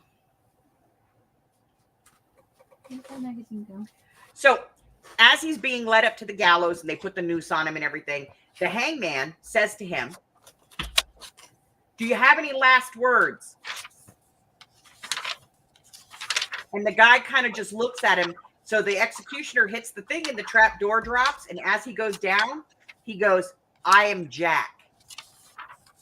Oh. But do you think that was just a way to get a little notoriety, on the way out? He had plenty of notoriety.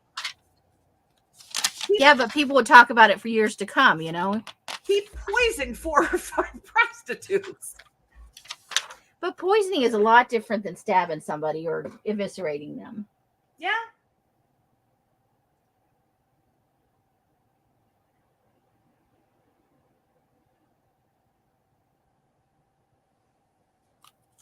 Well, I just like to ask questions. You know me. I'm looking I for know. eyeballs in case anybody's wondering. That's why I'm in here again.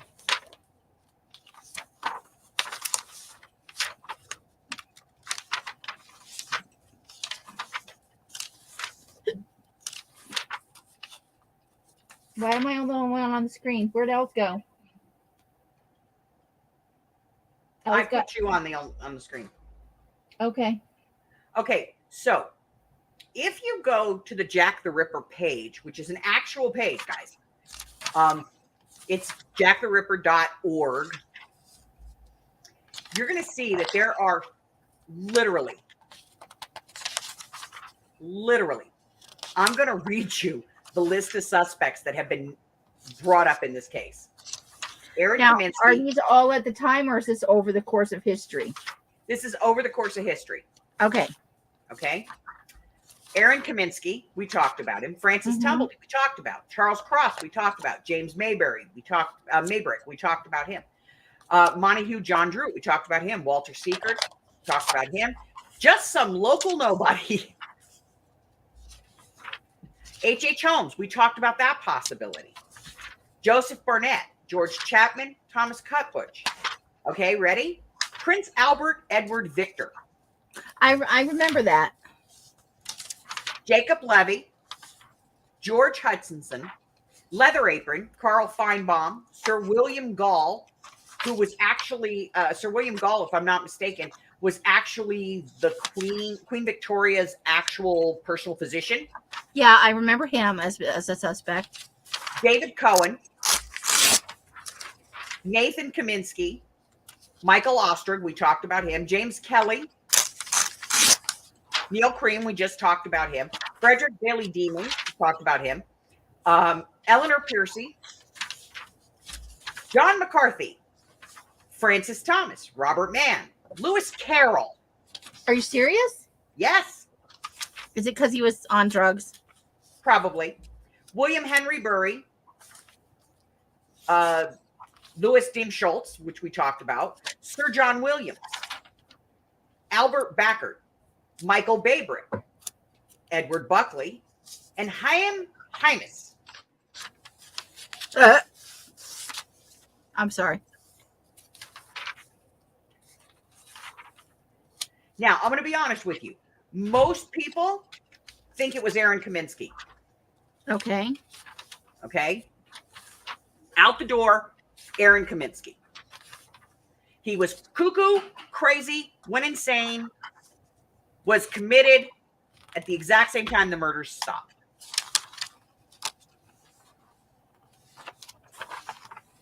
So, maybe.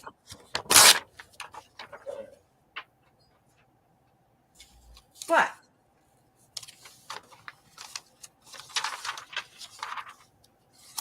here's the thing. And we're going to talk more about Jack the Ripper, but I'm going to tell you guys who I believe it was. and why I have that belief.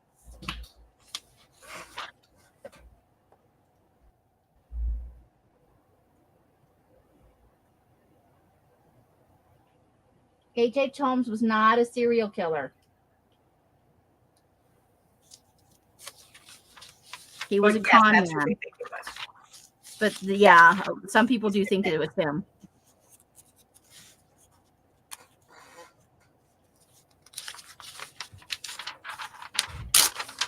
Oh, I love the color of her hair. Who? Her? No, the redhead. Yeah. It's a couple pages back. Mm. That girl? Keep going, keep going. This one? That one. Yeah. Let's see if it says what color it is. Okay, Janice. We've talked about H.H. Holmes so briefly. H.H. Holmes only actually killed one person that they can prove. It says the model is wearing 5/45 squared, medium intense red. Yes, I know. Okay, It's one of my favorite colors. fine. The murder castle was not actually a murder castle. That was made up by the press. The hotel was never finished. There was no third floor. Yeah, there's whole bunches of stuff. A lot of it's just been sensationalized. It's even in TV series that they say that that's 100% true, and it's a load of hooey. Yeah. Most of the people that they said he killed actually turned up alive later on. And Here's so he the was only thing. ever actually convicted of killing one person, and that was his business partner. And he did sensationalize himself. One of the ways he made money while he was in prison was to sell interviews to papers, and he made up shit to get the money to keep people wanting to come and interview him as a source of revenue. He was a con man above all things. Yeah. And as long as he kept saying that he had killed other people, there was always the chance that somebody would want to try him for one of those murders, and that would prolong his life. Yeah, I had to laugh. I watched a documentary on him the other day, but I watched, and we talked about it. I gave you guys the name of it. I don't remember it, but there was I think it was the Discovery Channel did like a mini series kind of thing with his great grandson, because he wanted to know if his great grandfather was, Jack the Ripper. And they went and they looked at all kinds of things, and it was a proven fact that H.H. Holmes was not in England at the time. They brought up the fact that, this person he supposedly killed died 15 years later because they were never killed by him. And now, they went he to the post was office. a body snatcher. He did dig up corpses. Yes. So that may be where part of it's confused, Yes. He did dig up corpses for medical cadavers. And he would boil the bones, and he would make articulated skeletons that he then sold to medical schools and doctors' offices. But they proved that he wasn't. And this cracked me up because I watched this thing on Discovery Channel, and then the other day I was watching a video that was from the Discovery Channel as well. Same grandson. And now they're talking about the basement under the post office is haunted, and that it's the original basement, except that it's completely modern. And, oh yeah, there's no basement under that post office. Because when they did the first one, they wanted to go into the basement of the post office, and the postmaster told them there's no basement here. So is the grandson a little bit of a... He's exactly like his great-grandfather. A little bit of a... trying to make money off of his name. Yeah. And his name wasn't even Holmes. No, that's a made-up name. He made that name up. Yeah, it's lots of mixed up information. But, it's like saying that the Queen Mary is haunted. It's not haunted. But they'd like you to believe it is. But they want you to believe that it is. Absolutely.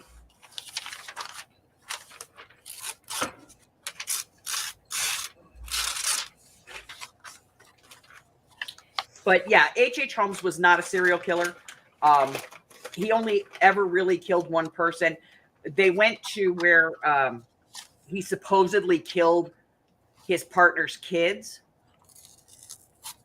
in the house there. And they had the people in the second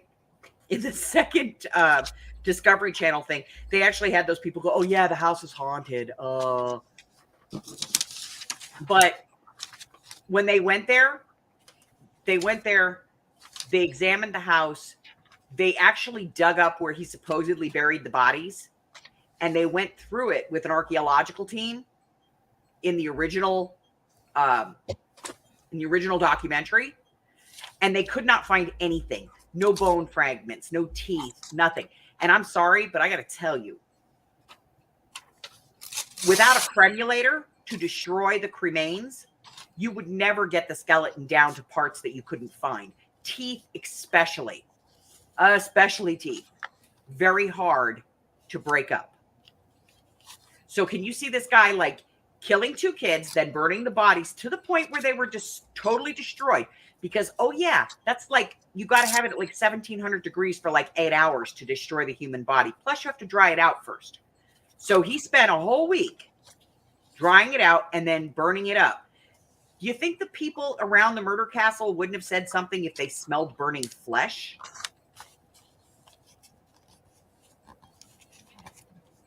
And then they also brought in something about he had some kind of a glass factory too that he owned, which I can't find any record of H.H. Holmes or Curmudgeon ever owning a glass factory. So it's just speculation, propaganda, his own seeking of notoriety and money.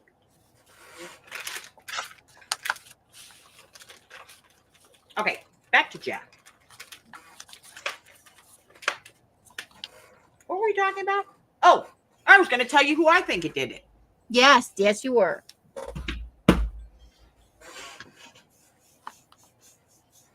Okay.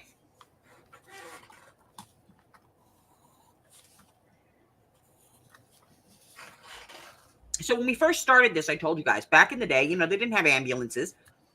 They didn't even send a horse and cart to pick your body up when you died.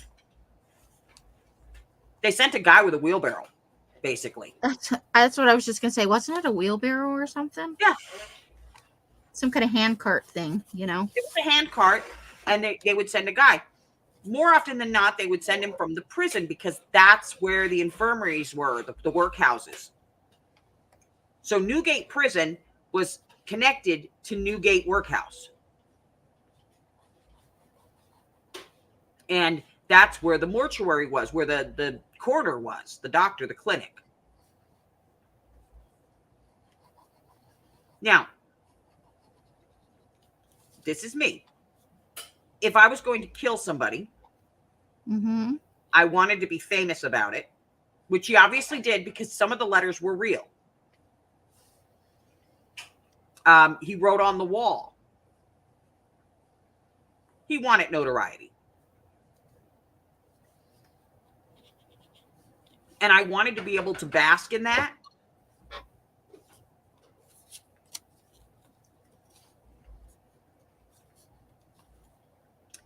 Who better than the guy who pushes the cart?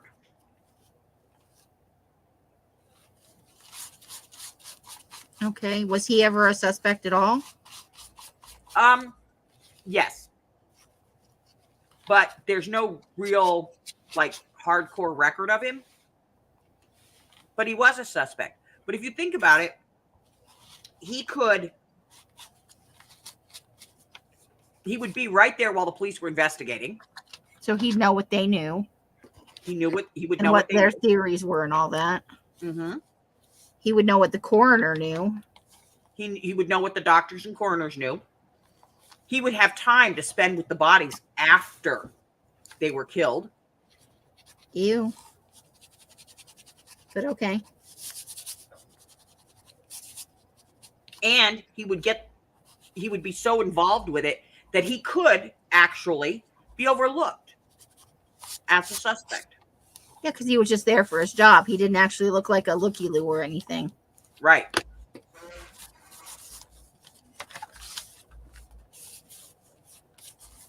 Yeah, bring out your dead, pretty much.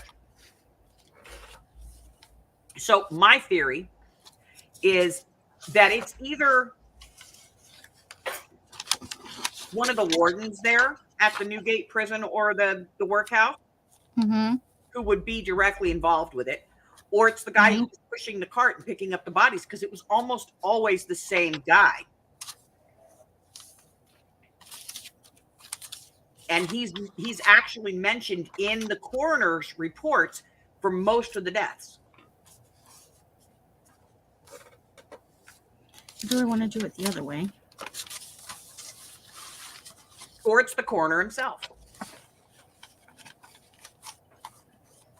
Well, the coroner would certainly have the tools. Did all of them fit the body type, the description?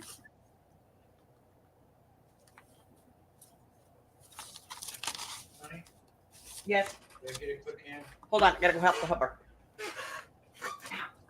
Draining and straining, just grab that spatula over there.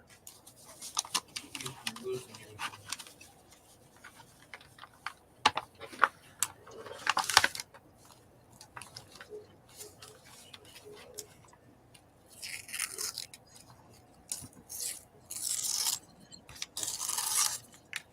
Fine. That looked like what you were looking for. Did I get a white? There's another one right where the spatula is. Thank you.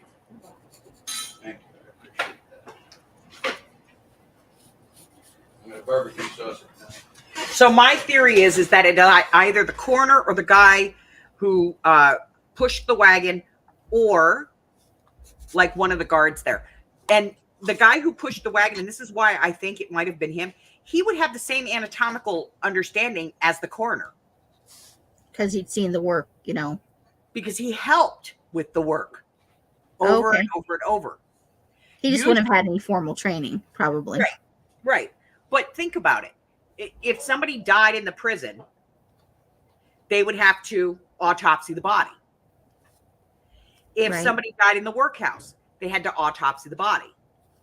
So he was constantly assisting the coroner with the autopsies, because back then nurses didn't do that. They emptied bedpans and got the crap beat out of them by psych patients. Exactly, Adria. He also have knowledge of guards' patrol times on the streets, where all the areas were the darkest areas of the city. And he would know, because sometimes within minutes of it being reported, he was on the site with the wagon. Interesting. So in my personal view of it, I don't think it was anybody that is on the standard list. I think that it was probably this guy, the guy who had access to the bodies, had access to the case, access to the detectives, access to the evidence. So if he did leave some evidence and it was on the body, it would disappear as the body was being taken to the coroner's office.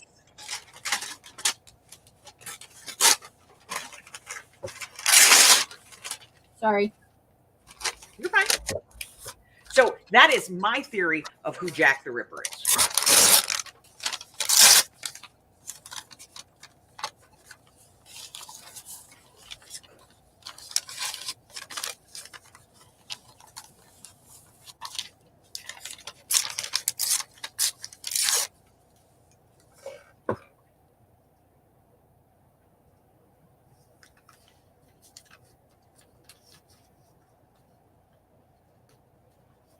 And he could explain why his clothes were spoiled or soiled or bloody. Right. He would, if he had blood on him, it would be in the normal course of his duties.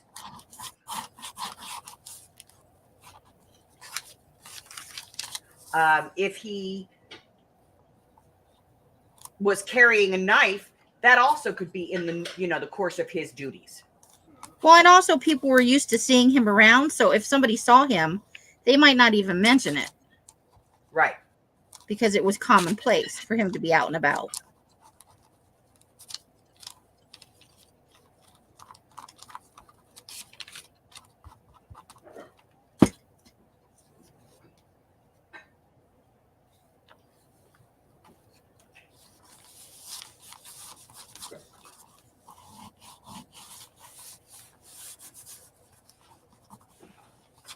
So, you have this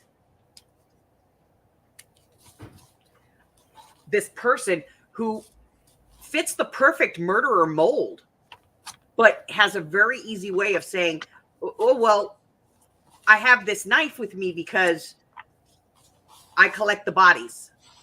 And, sometimes I have to cut them down. It was not uncommon for people to commit suicide in the East End. Because of extreme poverty. Or, they were crazy because they had syphilis or, any number of things. It wouldn't be uncommon for him to be covered in blood. A leather apron would have been the apron of the day for anybody in the medical field. So to find a leather apron by one of the crime scenes would have made perfect sense. And he knows everything that's going on. So, like Adria said, he would know what the patrols were. Because he would learn that information as, people were, as his services were required.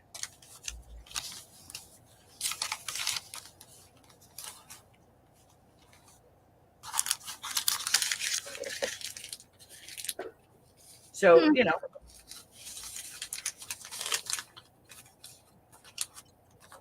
And how many people think that that's like what's the popularity on that, I guess? There is a field of ripperologists that believe that this is a strong contender. Okay. But because he's basically an unknown entity, probably never going to get the same press as everybody else. Somebody famous or more well-known or So let's look a little bit at some of the things. Why did he do this? Why did Jack the Ripper do what he did? Why did he kill these women? There's even theories on this. Okay. One is that he was waging a war against sin. So he was trying to get rid of the prostitutes.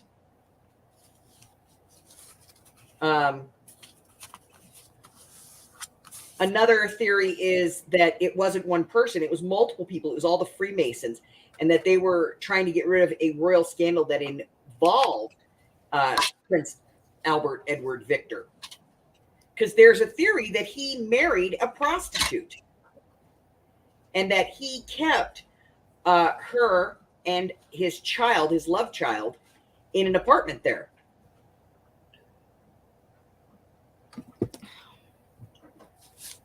So, and he was a member of the Freemasons, and the Freemasons were connected to the royal house, and they wanted to make sure that this scandal never got out.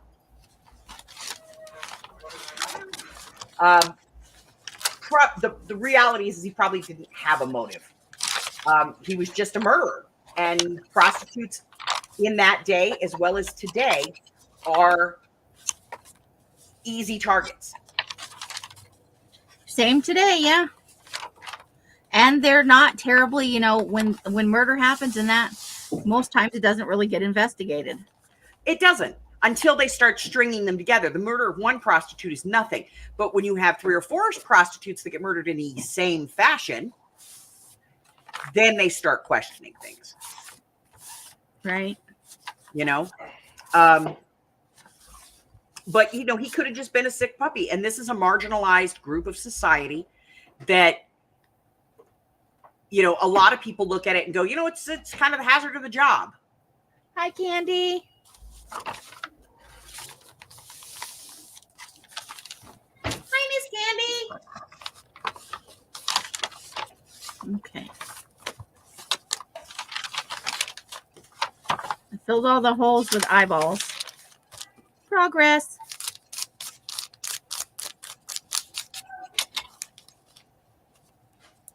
So let's go back to the other theory that we talked about, which was the woman. It was a woman. Mm-hmm. Well, Arthur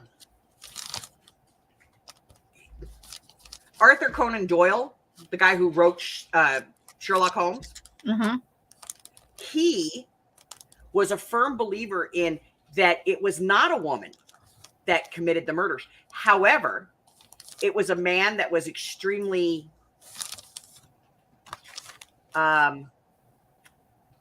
feminine. So possibly a hermaphrodite Okay. who would then, who would commit the murders and then take off their coat and be dressed as a woman. Oh, in and order walk away. to be able to walk away.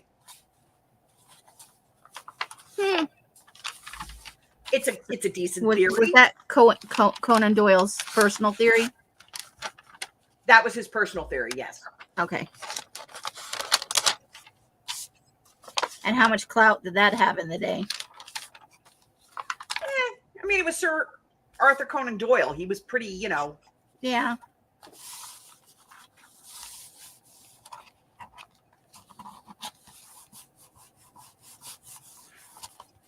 So a lot of people said, well, they called Jack the Ripper the butcher. One of the theories was that, he was a butcher. And a lot of people criticized the police at the time, saying that why weren't they investigating them? The truth is they did. They went, and there were some officers who were tasked with going to every single butcher shop, looking in every single nook and cranny, inspecting every piece of meat, looking at every single knife, and speaking to every employee in there to find out where they were, what they were doing. That is a nasty job in the slaughterhouse. Mm-hmm. You need a lot of strength for that too. That's brute strength. Yeah, you need a lot of strength for that. But the officers who investigated this, I mean, these guys were like criticized, saying that they didn't do that. They didn't do their due diligence. But there were officers who were in that department that had to do that, and so that they could remember the foul stench of that place years later.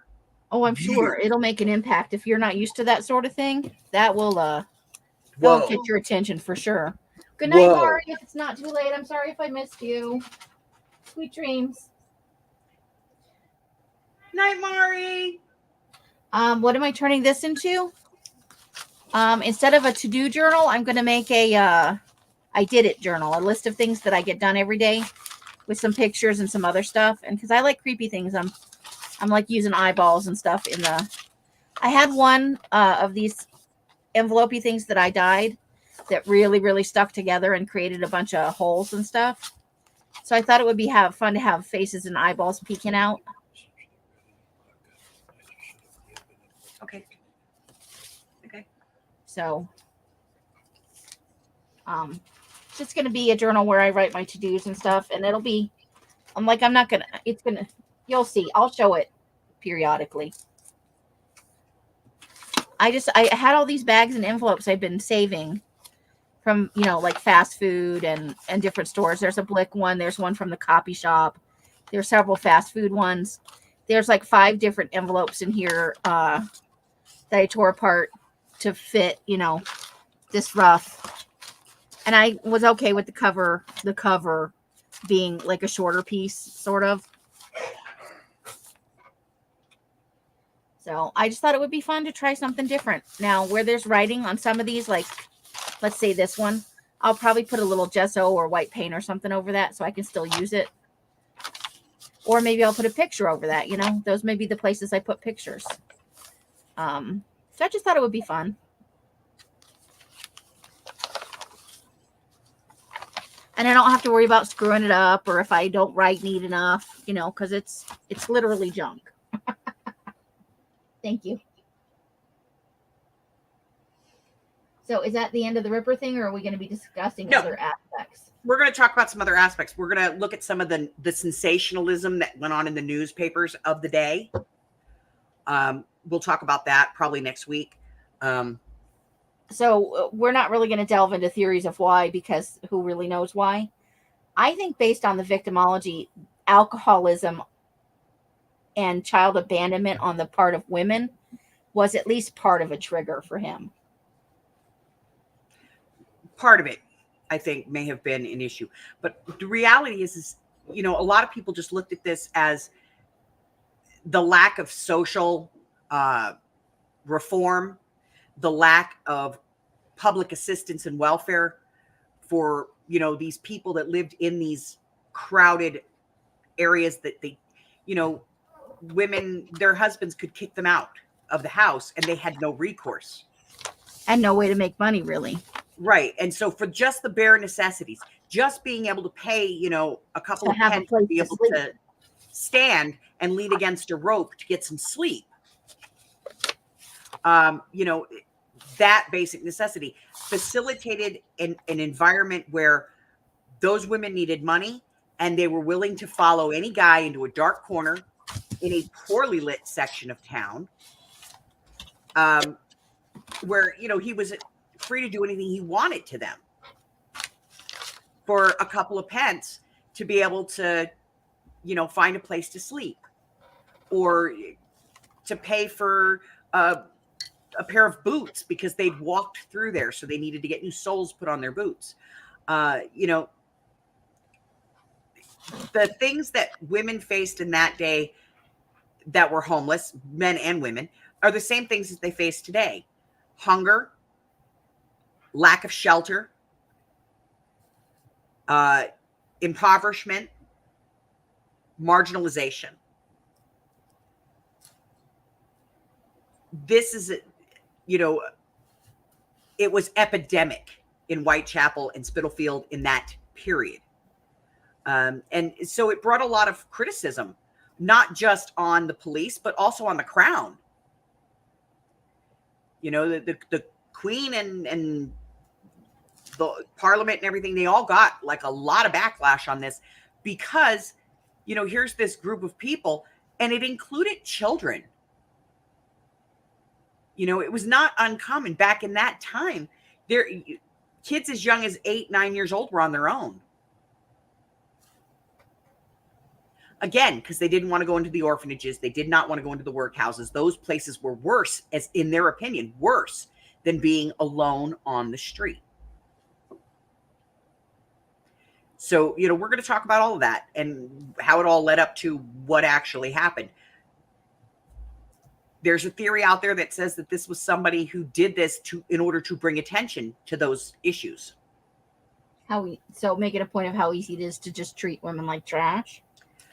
To make it a point of saying, hey, these people are marginalized and, they can be treated like garbage and there's nothing anybody's going to do about it.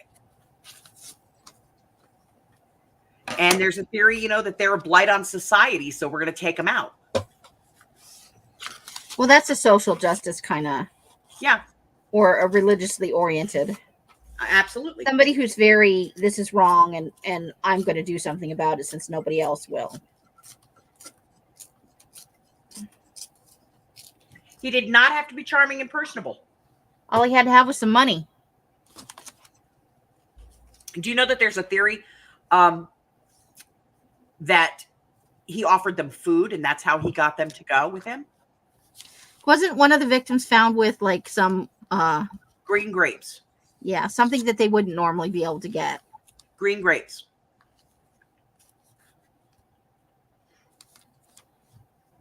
And that would have been out of the realm Nichols. Out of the realm of them being able to purchase that, because that would have been ridiculously expensive. Right. And they wouldn't even have been available in that area. So somebody had to have brought that in.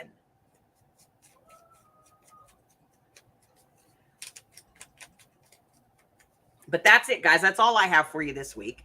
We're going to cover some more of this. We're going to keep talking about it. Did you read the comments there of what people said at the end? Yes, alcoholism.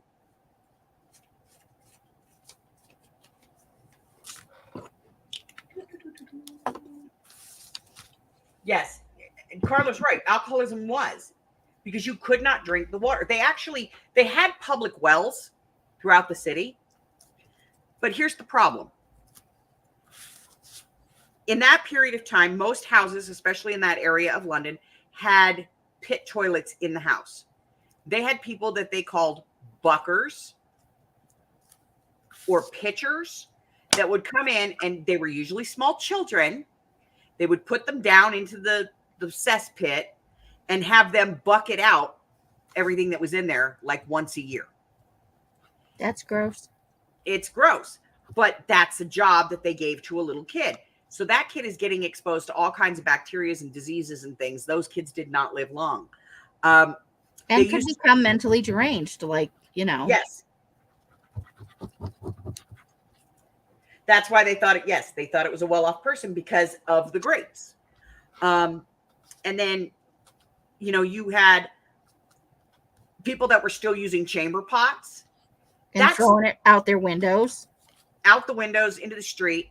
So excrement of the horse variety and the human variety were horse excrement and dog excrement, plus rats and people. And probably the worst of all that was the people. Yeah. And at one point, the river was so polluted that you could literally see a line between where the river spilled out. There was I think it was like the early 1900s. There was a boat accident right there where the river hits the open water. And the boat sunk within minutes. And most of the people that died did not drown. They died from the water that they ingested at the end of the river. That is sad, Nina, that to be killed because you were hungry or desperate to get a place to sleep for the night, Yep. But yeah, being at the end of that river. So you're drinking sludge, essentially. Yeah. So there was no real water systems, and parts of London had good plumbing, but it was a process. And so a lot of these people, they just got their water from these wells that was land water, but that land water was polluted with everything under the sun. And people didn't think anything of if somebody got killed, throw them in the well. That's gross. To hide the body. That but happened. They could foul the public drinking water that way. That may be Right. the only drinking water for a while. Right. But people didn't give a shit. They didn't think about that. They gave a lot of shit. But they didn't think about that. You know what I mean? Yeah. Yeah, typhoid was prevalent. That's no But joke. there was no sewage. It's the same reason why the plague killed all those people. Because it was dirty and it was harsh and it was easy. It was so cramped and so put together. I mean, think about how many people do you think you can get in one room if they're all just leaning on a rope to sleep? Yeah, so you're rubbing up against people that might have fleas or mites and then you're scratching all the time and Yep. So, these things became the social norm, and some people, there's and then theory. you have open sores that would get the sewage and stuff in it, Yeah. And some people, have a theory that the whole Jack the Ripper thing was just a way for a group of people to get the attention of Parliament, the attention of the Queen, to look at the other classes. And you have to remember, England at the time still was pretty much kind of a caste system. Yeah. There was a definite line. These are the people that are well-to-do, and these are the people that aren't. The custom of a man walking on the outside when he's walking with a woman on the street actually came from London. So that because a man's pants, his trousers, were easy to launder. But a woman's dress was nearly impossible. So in order to avoid having mud and sewage and manure and everything else splash on a woman's dress, She walked on the inside and the man walked on the outside to shield her. Not her, her dress. So That was one of the ways you could say somebody had good breeding, yep. that they knew to walk on the outside.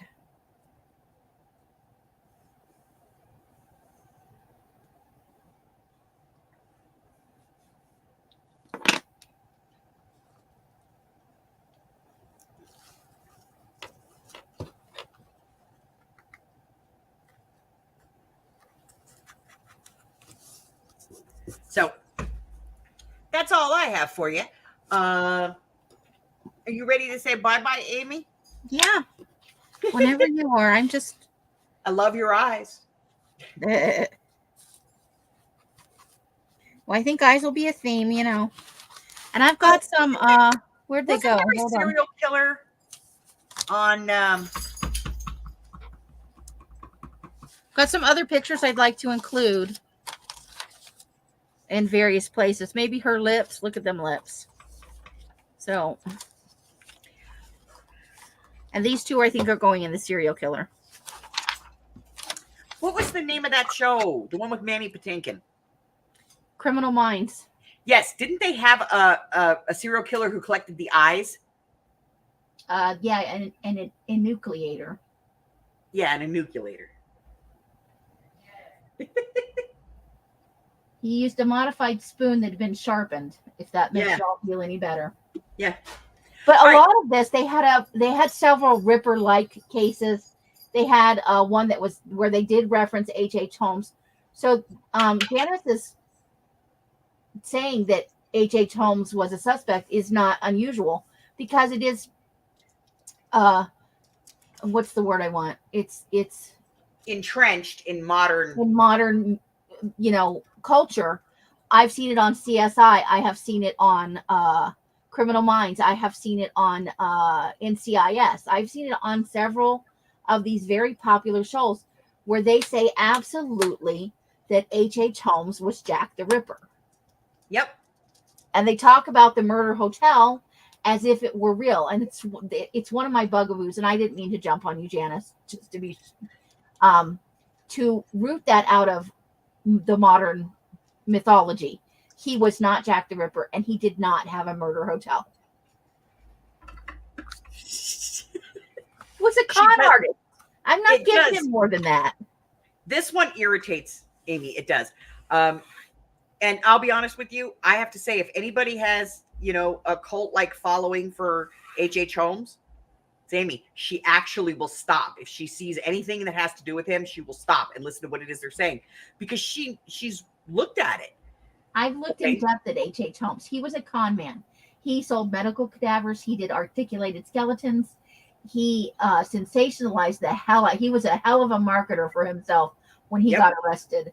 And he propagated all of that. And it's become part of the modern murder landscape because he sold that to the media and they sensationalized the hell out of it. But he was a flim-flam, man, pure and simple. And he did some seedy things, insurance fraud and all that kind of stuff. But he was not Jack the Ripper, and he was not really a murderer. He killed his business partner because he was greedy, not because he was a murderer. Yeah, he killed Faisal because they had a business disagreement and it got heated, and it was a spur of the moment, passionate kind of thing, I think. Exactly. He got all worked up and he didn't see any way out, and bang, now the man's dead. Okay. Don't get it worked up. All right. Sorry, I'll get off my hobby horse now. That's okay. Put your Thank you soapbox for away. listening. She likes to get on the soapbox. Makes her feel tall. It's true. It's true. Good All night, right. ladies. Thank you for putting up with me, and I'm glad you don't feel jumped on, Janice, because I didn't want you to feel that way. It's my personal vendetta in the world to tell about it. I do the same thing with the Queen Mary, so Yeah, I've heard her go off several times. that just irritates me. All right. So if you're new here and you haven't done so already, go ahead and hit the button and subscribe for us. There is a link in the description box below to Hag's channel. Make sure that you go ahead and check that because we're possibly going to her channel next week. It depends on the computer and the iffy internet thing. It should be on my channel next week. And for those of you who want to see it, it's Criminal Minds Season 5, Episode 6. The Eyes Have It. Yes. So Sandy went and looked it up for us. She was very nice. Yay! And that's everything I have to say. I love you guys. I will be on Friday. Hopefully, if the computer agrees. And we will not run any errands late in the afternoon on Friday. Will we, elves? No. And I will see you all on Wednesday. I hope everybody checked out my latest video on my Hobby Lobby dupe today, and I hope that you guys enjoyed that. Bye-bye. I had a great time doing it. But until we see you guys again, remember, make sure you check out the description box below. Get the link for Hag's channel. Make sure you subscribe to her as well. And join some Facebook groups. We're nice people. We don't bite. Until we see you again. Do well, my friends. Bye. The end. Bright blessings and hugs and kisses. Bye. Bye. Bye-bye.